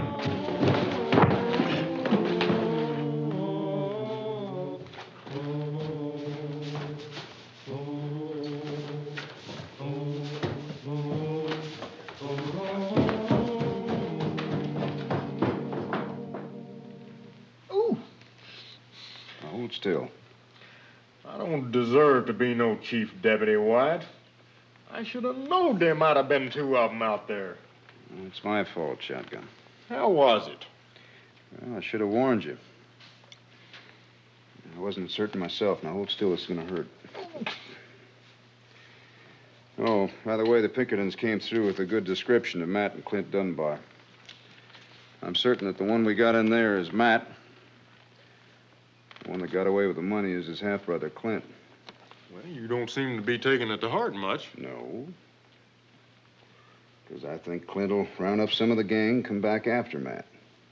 I sure hope they do. There you are. There's no sense in having the fight here in town. We'll get some deputies and trail Clint. That's risky, ain't it? I always figured when I had my trap baited for catamount, I'd stay close by. What if we lose Clint's trail? Well, we won't. No, the horse that Clint took was left for shoeing. Got no irons on his front hoofs. Well, he can be trailed, can't he? Yep. Day or night. Another thing, Shotgun. Clint's too smart to try and bull his way back in here with a bunch of outlaws on horseback. He'll try to pull some kind of trick to get back in town, so we'll need some deputies. You go pick him, and I'll join you in a minute. Right.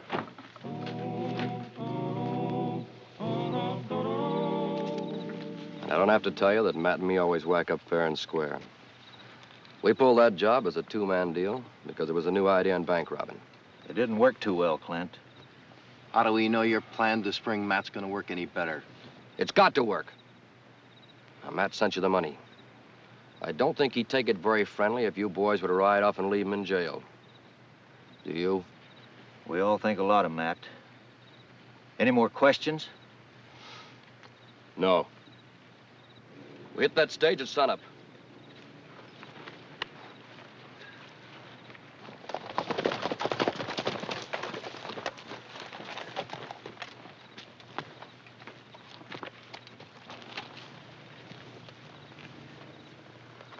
Looks like they're headed for the Great Western stage route. Yeah, that'd be one way to do it. How do you mean? Capturing the stage, riding it into Dodge City. Cole Younger pulled a trick like that once, Independence, Missouri. Come on, let's double back on the stage track to Dodge.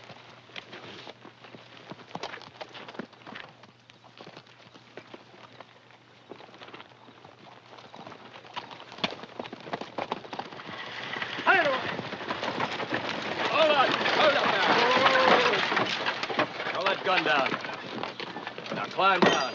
Everybody out. Whoa.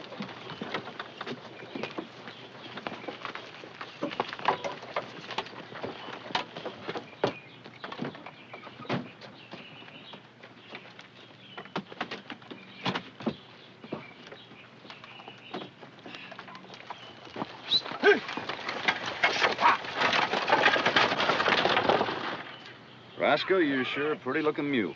What?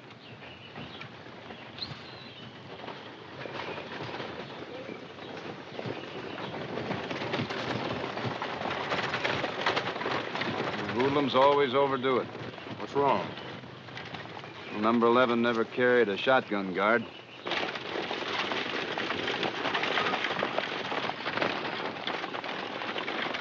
Mr. Gibbs, you reckon you can stop that stage? I reckon I can. One way or the other. Then go ahead, we'll cover you. Get out of here, Roscoe.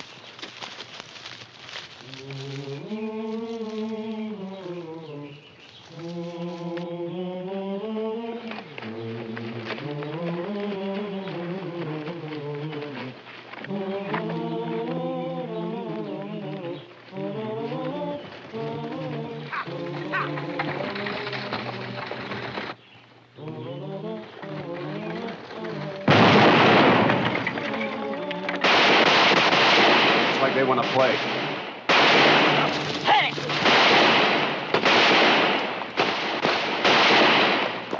All right, hold it. Stop him. Throw him down there. Go on. Throw it down. All right. Bring him around, that other man. Let you men get back in the wagon and start patching each other up. Go on.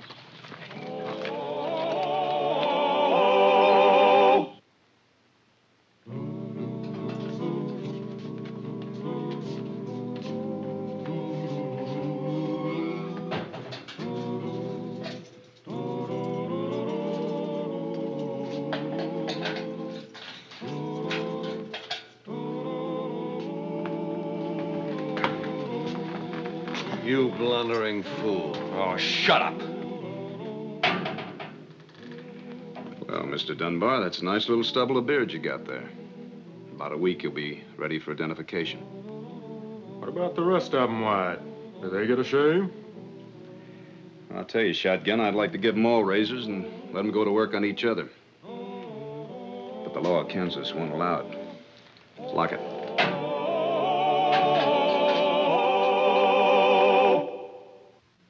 Well, he cleaned up the country, the old Wild West country. He made law and order prevail. And none can deny it, the legend of Wyatt forever will live on the trail. Oh, Wyatt Earp, brave, courageous, and bold. Long live his fame, and long live his glory, and long may his story be told.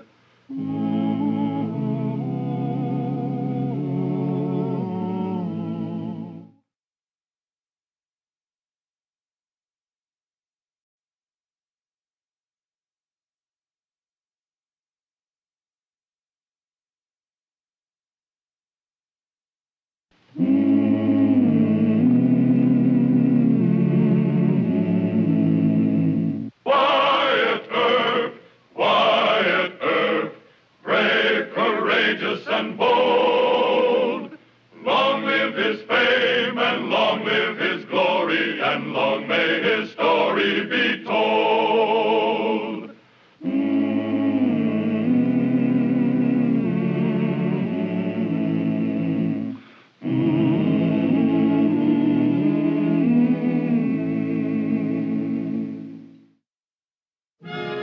There was a saying in the West.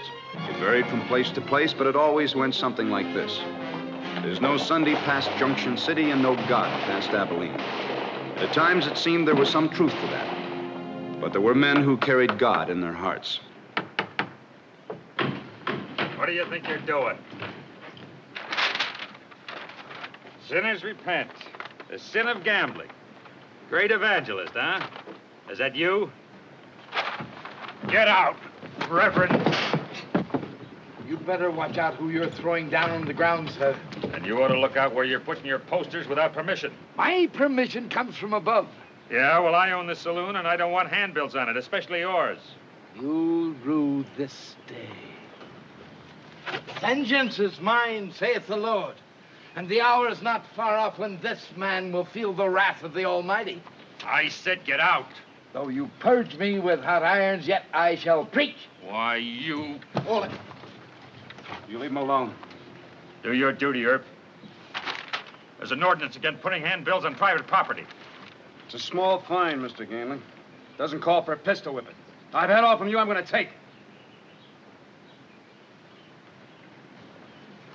Break it up, the rest of you.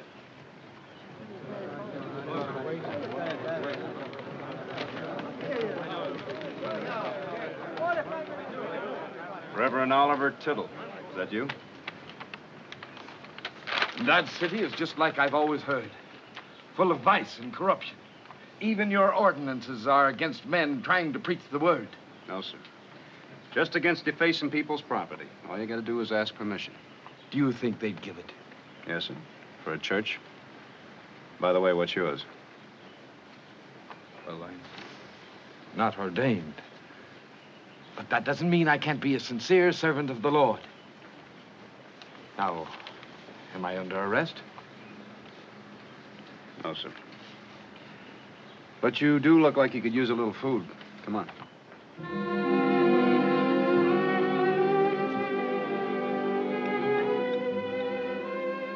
You haven't even gotten all the trail dust off of you. And already you pick a fight with the meanest man in town. I'm not afraid, sir. The Lord will protect me. He is my shepherd and my staff. He comforteth me. Yes, sir, I know. I also believe that. But does it promise you help against guns and bullets? Against all evil, sir. What are you selling, Mr. Tittle? What? I asked you what you were selling. I'm selling redemption, sir. And how much do your customers have to pay for it? You think I'm one of those that use the good words of the Lord for commercial purposes? Is that it? Well, how do you live? By the grace of the Lord and the contributions of my congregations. Is there any law against that? No, sir, but I'm afraid you won't find much help here. See, all the good people already go to church, and the others, they don't want to. These frontier towns are all alike. I manage. But not very well. Would you like some more? No, thank you, sir. And so, brothers, sisters, sinners, repent. Yes, you, my brothers, for all men, big and small, are sinners, even as I was. But hear me. Hear my story. For I say to you, you can be forgiven, even as I was, if you truly repent and promise to go and sin no more. You can be forgiven if you put behind you the wickedness of this world. But if you continue to indulge in the sins and vice of this vile city, then I say to you, you shall not escape the wrath that is to come. But look at the fun you're having. Think not that you can escape his scrutiny, for his eyes are upon all of us, each and every one of us, yea, even upon the little sparrow. Like you, Sparrow? The Lord smiteth his enemies and guardeth his own. How? With hired hands like you? Beware of the words of evil, for the devil walketh among you and maketh sin appear attractive. But the wages of sin, oh, my friends, is death. If he had his way, Dodge'd be a cemetery. All churches and no saloons. Nowhere to wet a dry throat or see a pretty face. I'd ride him out of here in a rail. Let's ride him out of town. Mr. Ganley, you go on back to your place. Look, Earp, I've got as much right here as he has. If he can say his piece, so can I. All right, you've said it. Now get out of here. There's not going to be any tar and feather party. You're getting mighty righteous, Earp. All right, boys, come on. Free round for everyone. Look, Wait a minute, my friends. There can be redemption for all. All will be forgiven. If you just listen to the word. Looks like you lost your congregation, Mr. Tittle. I'm not beaten easily, sir. Well, neither is Mr. Ganley. Now, if I were you, I'd find someplace else to preach. Are you running me off the street? No, Mr. Tittle, I'm just asking you to be careful. Tar and feathers aren't pleasant.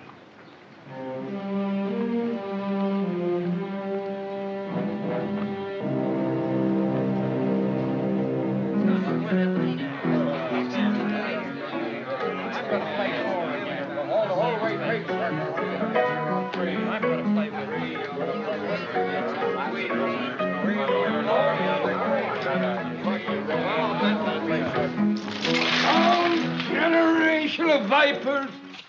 let me warn you of the wrath that is to come. Woe unto you, for you're all spoiled. Get out of here. Thou hast heard, O my soul, the sound of the trumpet, the alarm of war.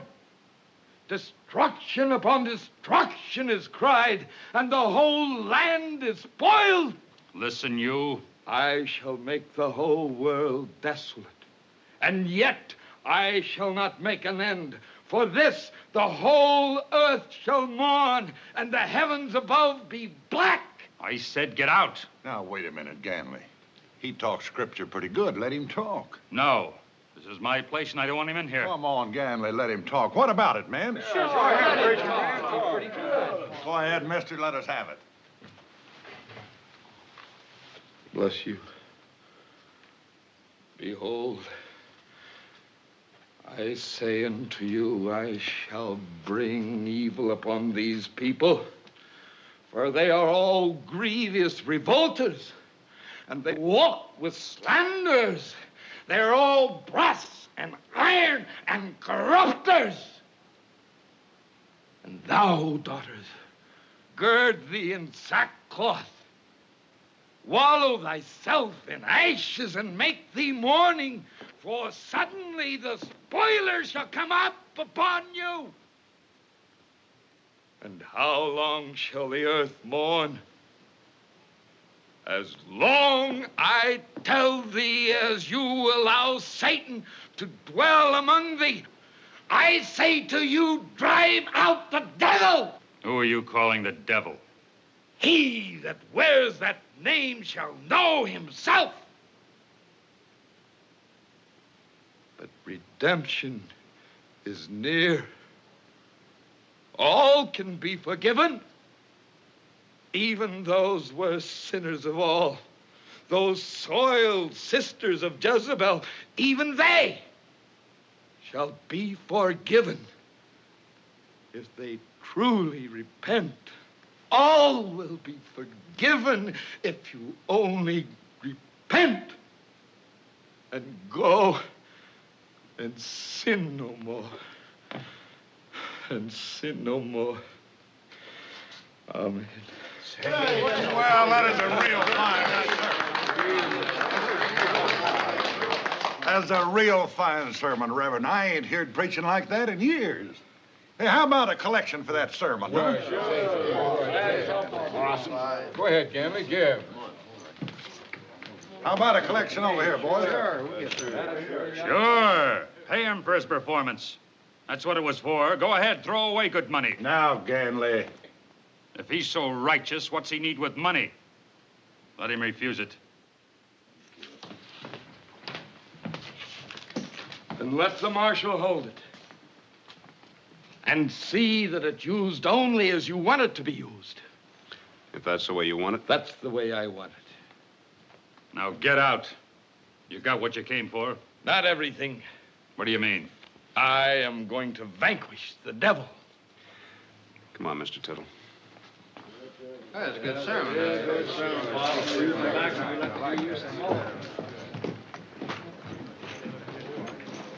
You're brave, but I hope you're not too brave.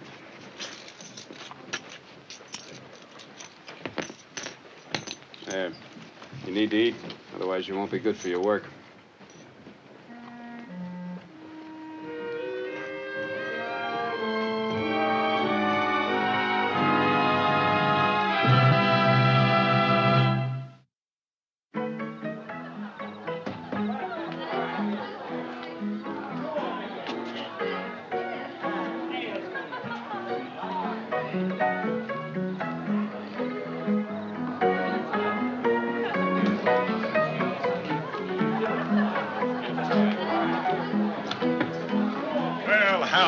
You come to preach another sermon?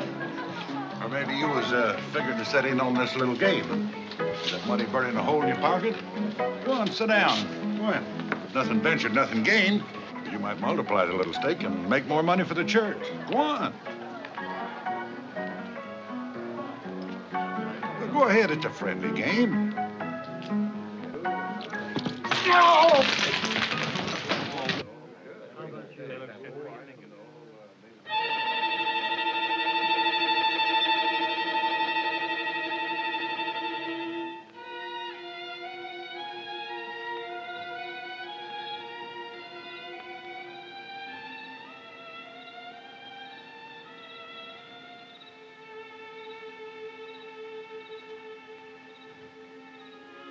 Father, I thought the gambling fever had gone. But it hasn't. It's still there, tearing away at me. Always. Everywhere I go, he's there before me. The tempter, the devil. I try to fight him, Lord. I try to do battle for you. But I'm weak. Tell me what I'm to do. Give me a sign.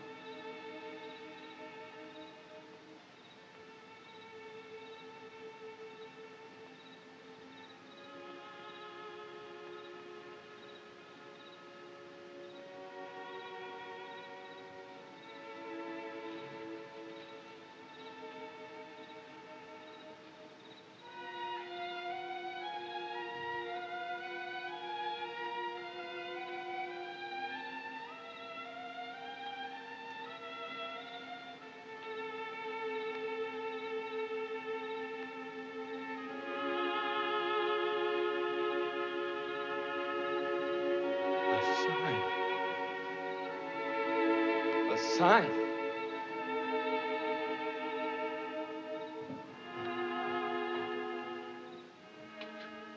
Marshal, that money is going to build another fine church for the Lord, right here in Dodge. Well, we can certainly use a new church. But it's going to have to be quite a return on your investment, and I don't know any investments that are that good. Legal ones, anyway. It's legal. Maybe it's sort of a miracle, like the loaves and the fishes. You might say something like that. Mr. Tittle. Marshal, I was told to do this. How do you know? I received a sign. This is for the Lord's use. Well, I guess I'll have to take your word for it.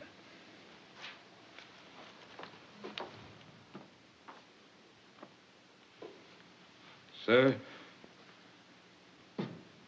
you might not think that a church should be built this way. But I know my sign is right. It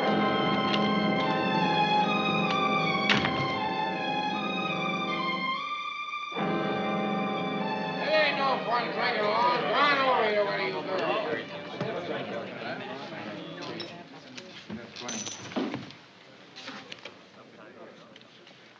You. Get out. No more of your sermons. I'm not here to preach. Then what? Play.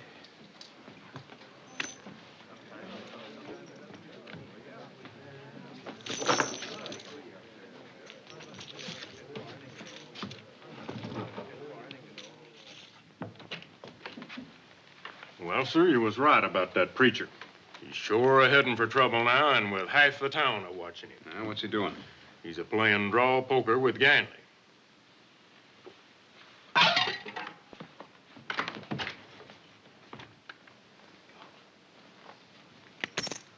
Call. 3 ladies. Aces and tens full.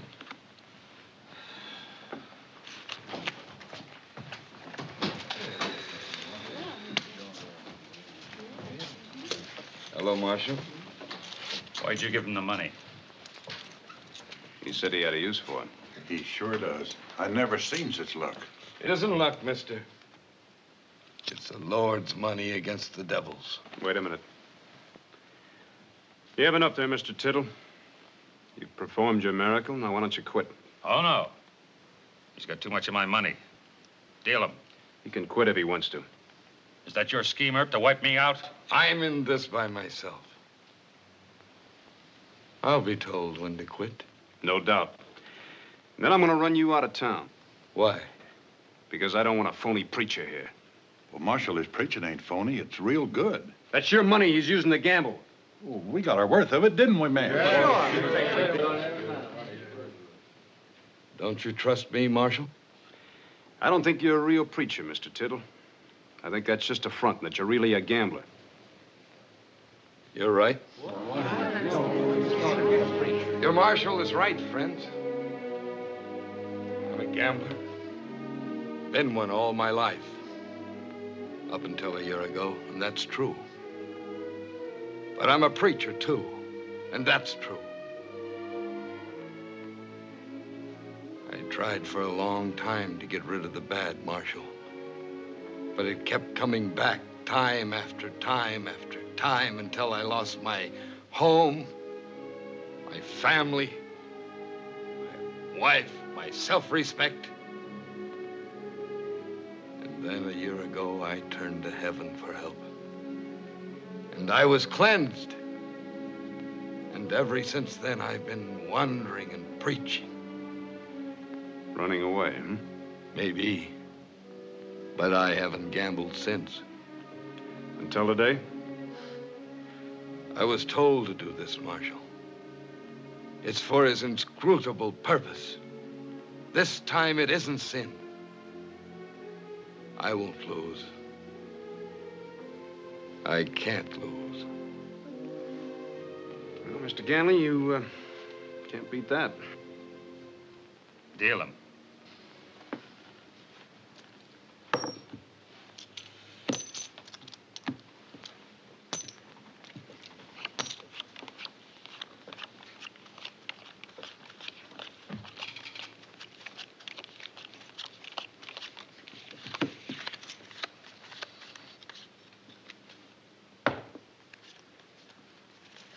I'll open for 20. And 50 more.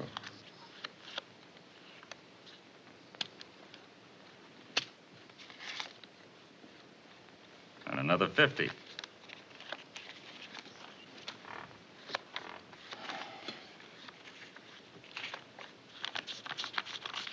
And 50 more.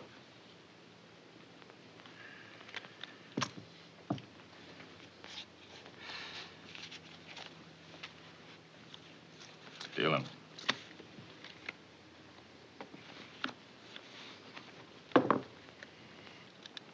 Three.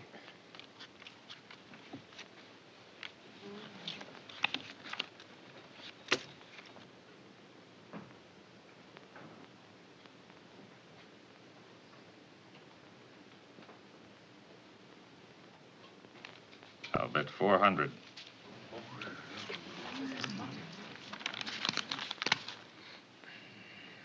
And 500 more.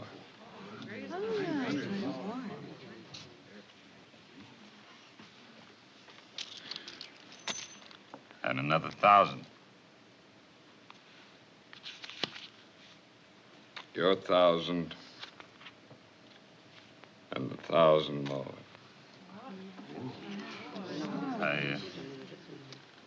I haven't got that much. You can put in your IOU for the saloon. Now.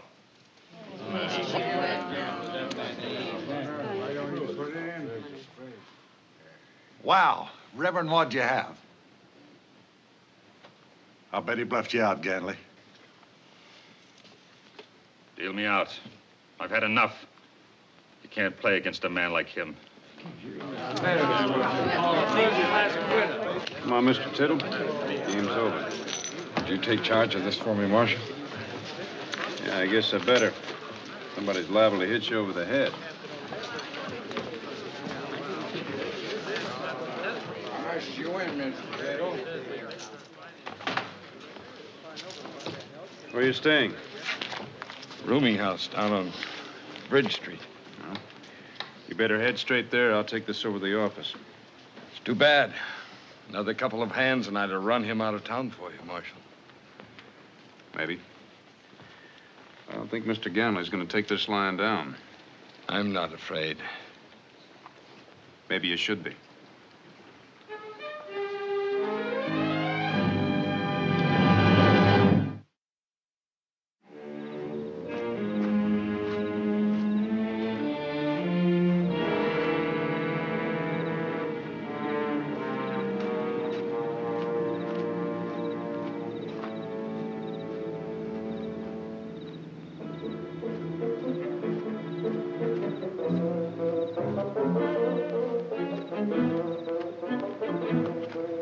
Ganley, grab that gun.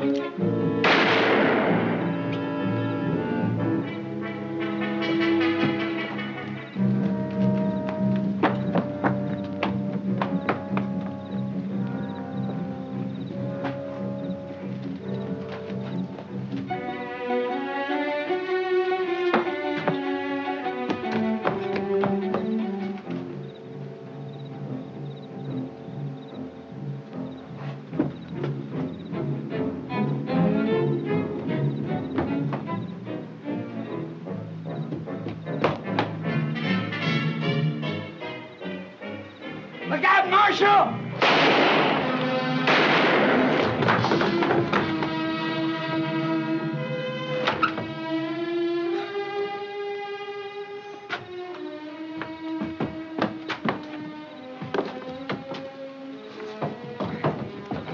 Get a doc. Hurt bad, Marshal? You all right, Wyatt? Yeah. Go take care of Ganley and then throw him in jail. Where's the preacher? The money. Give it to the churches. They do the Lord's work. Marshal, thank you. You fed me when I was hungry.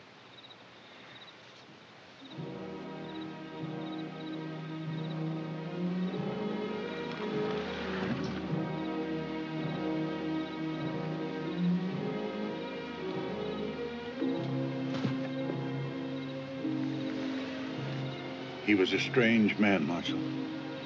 Like the Indians call holy. He did what he set out to do. He rid Dodge City of one of its devils. Mr. Ganley will hang for murder now.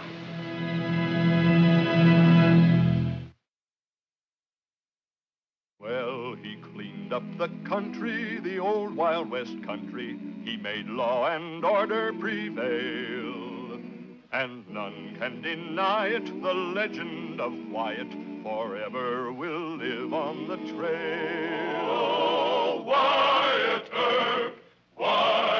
Earp, brave, courageous, and bold. Long live his fame, and long live his glory, and long may his story be told.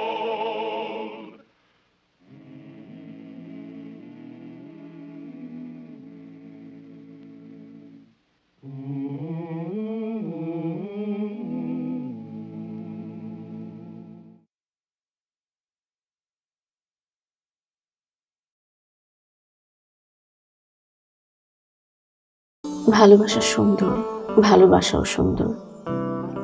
মানুষ নিজের অজান্তেই ভালোবেসে ফেলে।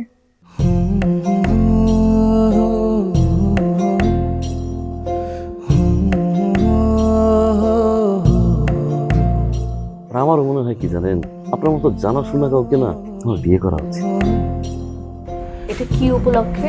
Madam, ফুলটা গ্রহণ করুন, তারপরে বলতেছি। ভোটার আইডি কার্ডে যার স্বাক্ষরের জায়গায় টিপসই দেয়, এখানে কেউ ডাক্তার। এই দুইজনের মধ্যে যে আগে ম্যাডামের মন জয় করতে পারবে, ম্যাডাম তার। একদিন না দেখলে তোমায় বন্ধু আন্ধার লাগে সব, তোমার এই প্রেমে এমনই টান। রোগীদের তো ডক্টরের কাছে আসলে ব্যথা কমে যায়, আপনি তো উল্টো হলো কেন?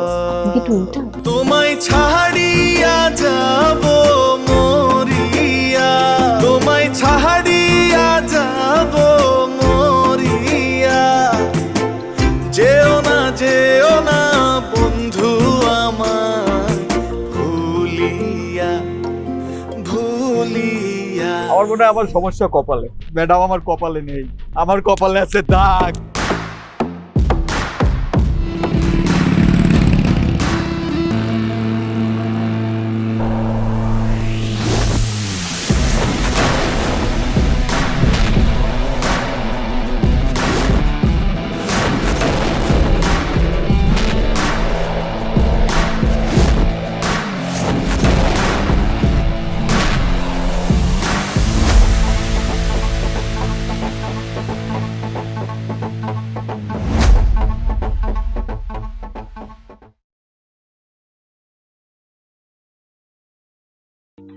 rưỡi là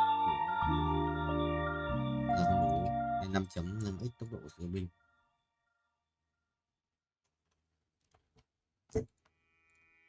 Binh không thầy ơi. Nhóm này củ sắn rồi. Gì vậy đây?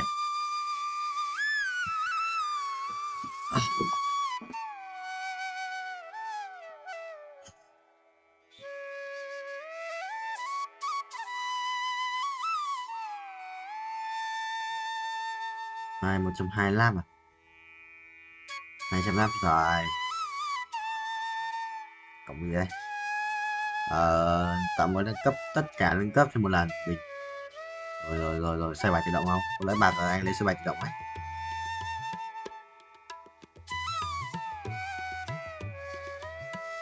$180 à? Vách. Không được á.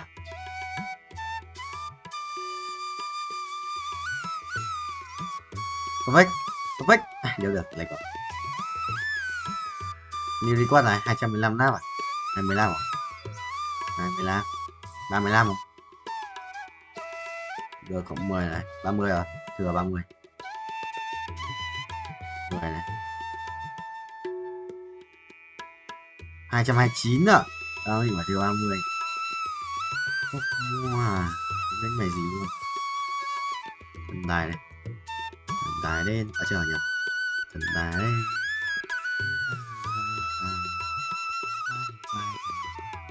Thần tài đến. Bay. 120 à? Lần một lượt bớt. Cái gì đấy? Máy lỗ à? Máy lỗ sao? Lỗ máy. Đéo vào đây. Cái gì được rét à? Tự nhiên thầy đặt đỉnh nó đã xuống à? Chọn đất perfect good landing rồi à? 105 à? Thầy ngồi thể chỉnh cho nó perfect good landing mấy lượt. Rồi.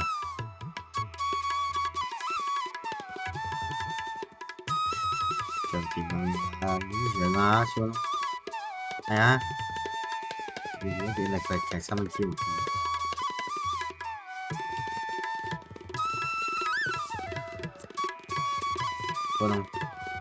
Có không?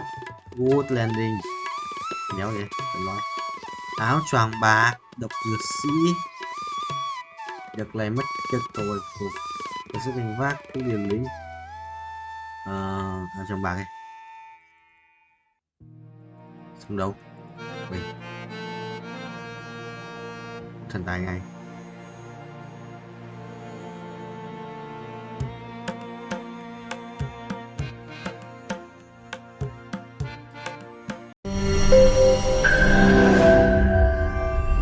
তোমাকে 15 লাখ টাকাই দিতে হবে।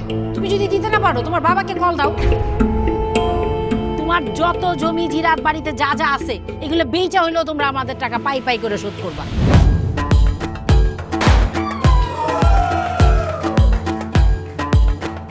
একটা ব্যাপার কি খেয়াল করছো? শহরে কিন্তু দুইটা রূপ, রাতের এক রূপ, দিনের আর এক। বেঁধেছি ঘর হৃদয়ের পর গাঢ় সবুজ ওই গহীন বনে। আরে ব্রো, সবসময় চিল থাকতে হবে, কিচ্ছু মাথায় নেওয়া যাবে না। ভালোবাসা হচ্ছে একজন আরেকজনের উপর ভরসা করে, একজন আরেকজনের হাতের উপর হাত রেখে এই জীবনটা কাটিয়ে দেয়। কিছু মানুষ এই রাত জেগে থাকে আর টাকার বিনিময়ে সুখ খোঁজে। বসুন। এখন তো সিরিয়াস হওয়া উচিত, তাই না? আমি তো কোথাও যাচ্ছি না পার্টি করতে। তুমি কেন যাচ্ছ? কেন বন্ধ করতে পারতেছো না বলো তো?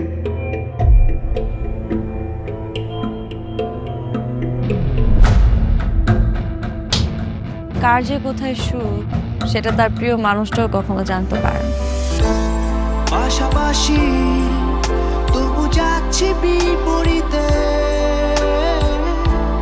কাছাকাছি তবু যাচ্ছি বহু দূরে। Hi, you look good. Thank you.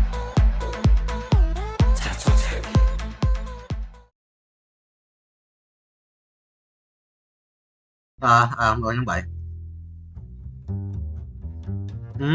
Ngon mà mình đi uống nước. Mà mình đi uống nước. Chưa? Hôm tới bảo đấy, hôm tới bảo Cương bảo đấy, bảo mà anh em để cho em đi uống nước, có anh ấy không thì không biết. Nhưng mà không có anh Cường. Nhưng mà không có anh Cường. Anh ấy không có anh Cường. Chuồn bố. Chuồn. Còn như con sợ tháng 8 về. Anh đóng tiền đâu mà nó làm.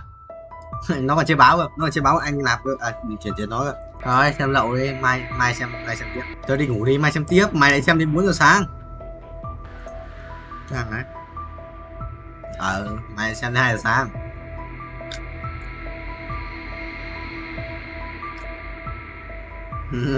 Mày thích bảo tay ngủ sớm không? Cái thằng Khôi thức đêm nhiều nên đéo tăng cân nhỉ chun này. Đéo tăng cân tự nhiên được.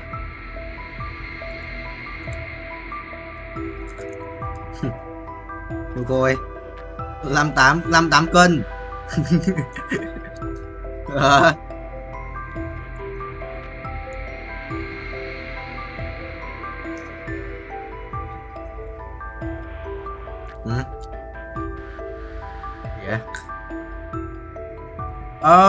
FPD à?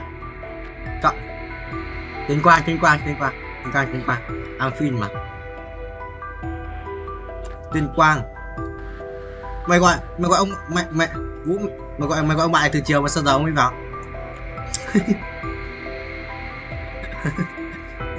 Gọi từ chiều mà.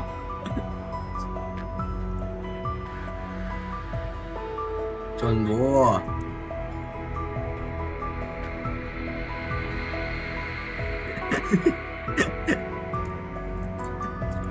Trời quá.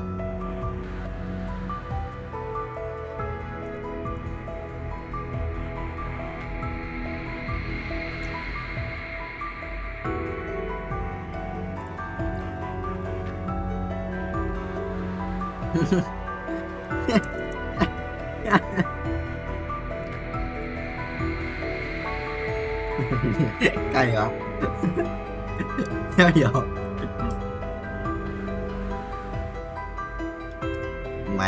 Mày tốt rồi. Đi mà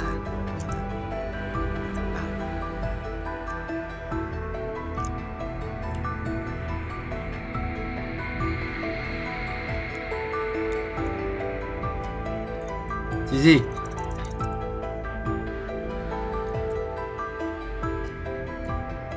Bao nhiêu rồi? 32 tuổi. Anh còn 9 phút nữa, rồi anh sắp stop rồi. Tối nay em không gì không dễ.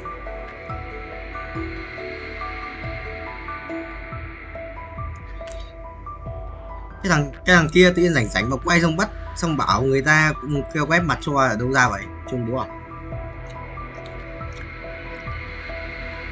Nó không phải là sếp của mình hả Vũ? Vũ rồi.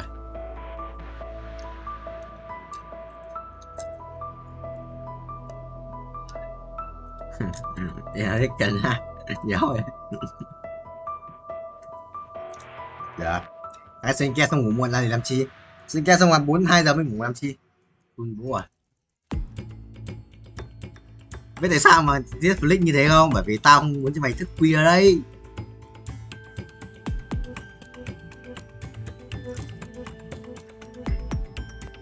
Bao nhiêu à? Lốt mấy phút đi tắm mình ngủ ấy.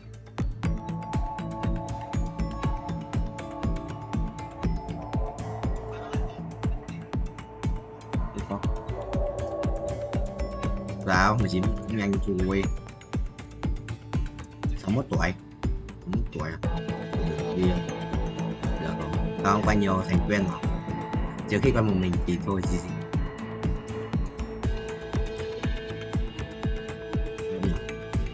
Đọc đây là chuyện đêm rồi mà. đọc cái là chuyện đêm rồi mà.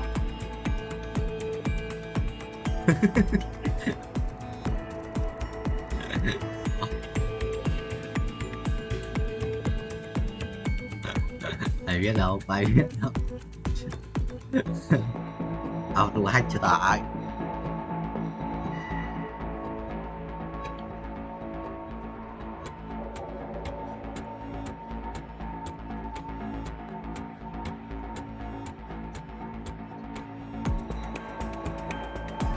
Phải chưa? Nhưng mà sao cao đây? Không cao màn xuống à?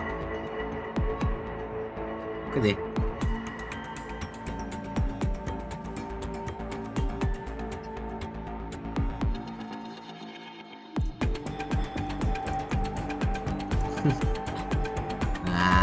Không chịu được rồi, xin gì?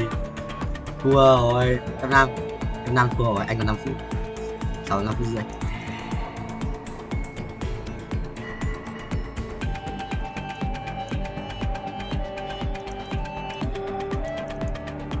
What? Người vứt cũng chỉ vì một con chó thôi mà đi giết người. Nè. Sao video bắt rồi. Rồi vừa đã có 2 phút nữa xong giờ lại phải quay 1 tiếng nữa.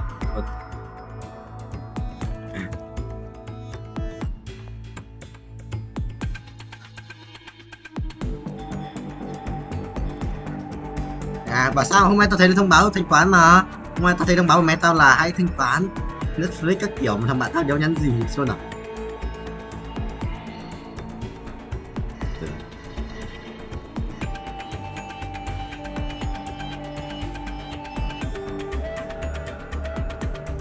Bận rồi em.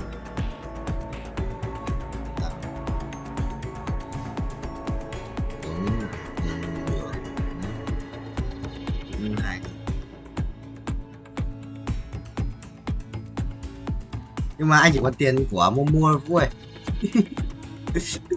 Anh chỉ có tiền cho Momo thôi. Có đâu ông giá cho đâu, mà em giờ đéo cho mà. Chưa em. Cho anh nó banh luôn rồi. Cho anh banh luôn rồi.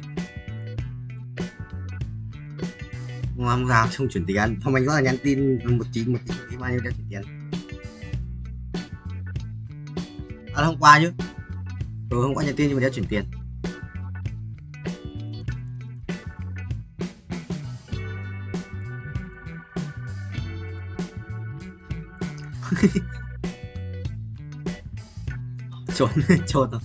Trốn nhau.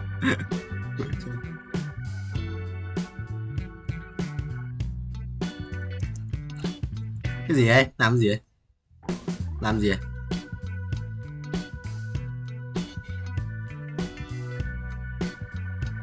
Đâu? Làm béo đâu? Làm béo ở ngoài cùng kia. Ra làm gì đâu? Ngoài cái thằng mà đỏ ấy. Ngoài thằng đỏ chót kìa.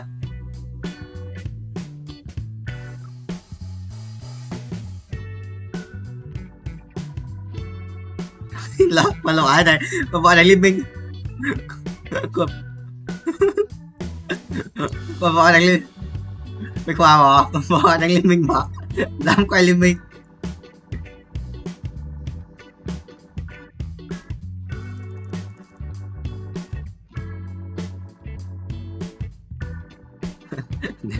Trôn mà.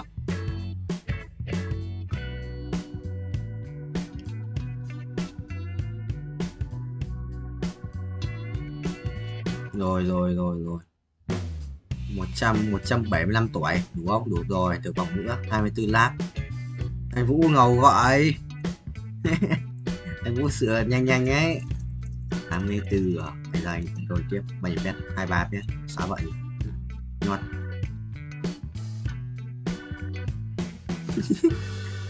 Anh quay nhiều rồi, chả top 1. Là anh top 1 chưa nào? Anh vay 796 lần. Rồi. Sao anh? Cái gì cơ? Chỉnh sửa cái gì?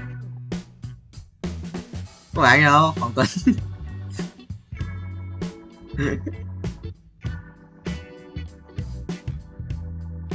Nó đang đi với người yêu người em. Vừa anh về là đang vừa anh về accessory là đang 5 phút trước. đang chơi đùa với nhau ở quán cà phê trong khi bọn mình ở nhà quay vít như một con lợn.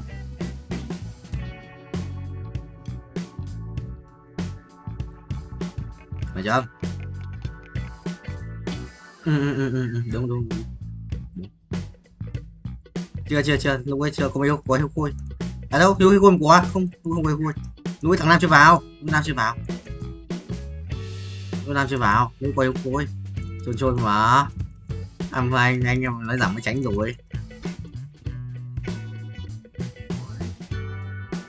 Nó cứ chôn đi dấu hiểu.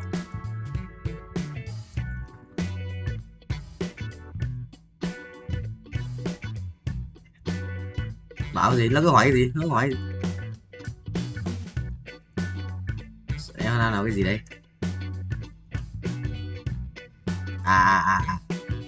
Thằng Nam, lúc ấy có thằng Nam, có thằng Nam kia đấy. Có. Không nhớ là nó đi lúc ấy nó đi chưa, nhưng mà lúc đấy là lúc nói về cái vậy đấy là có thằng Nam kia nó có vào không ra mà.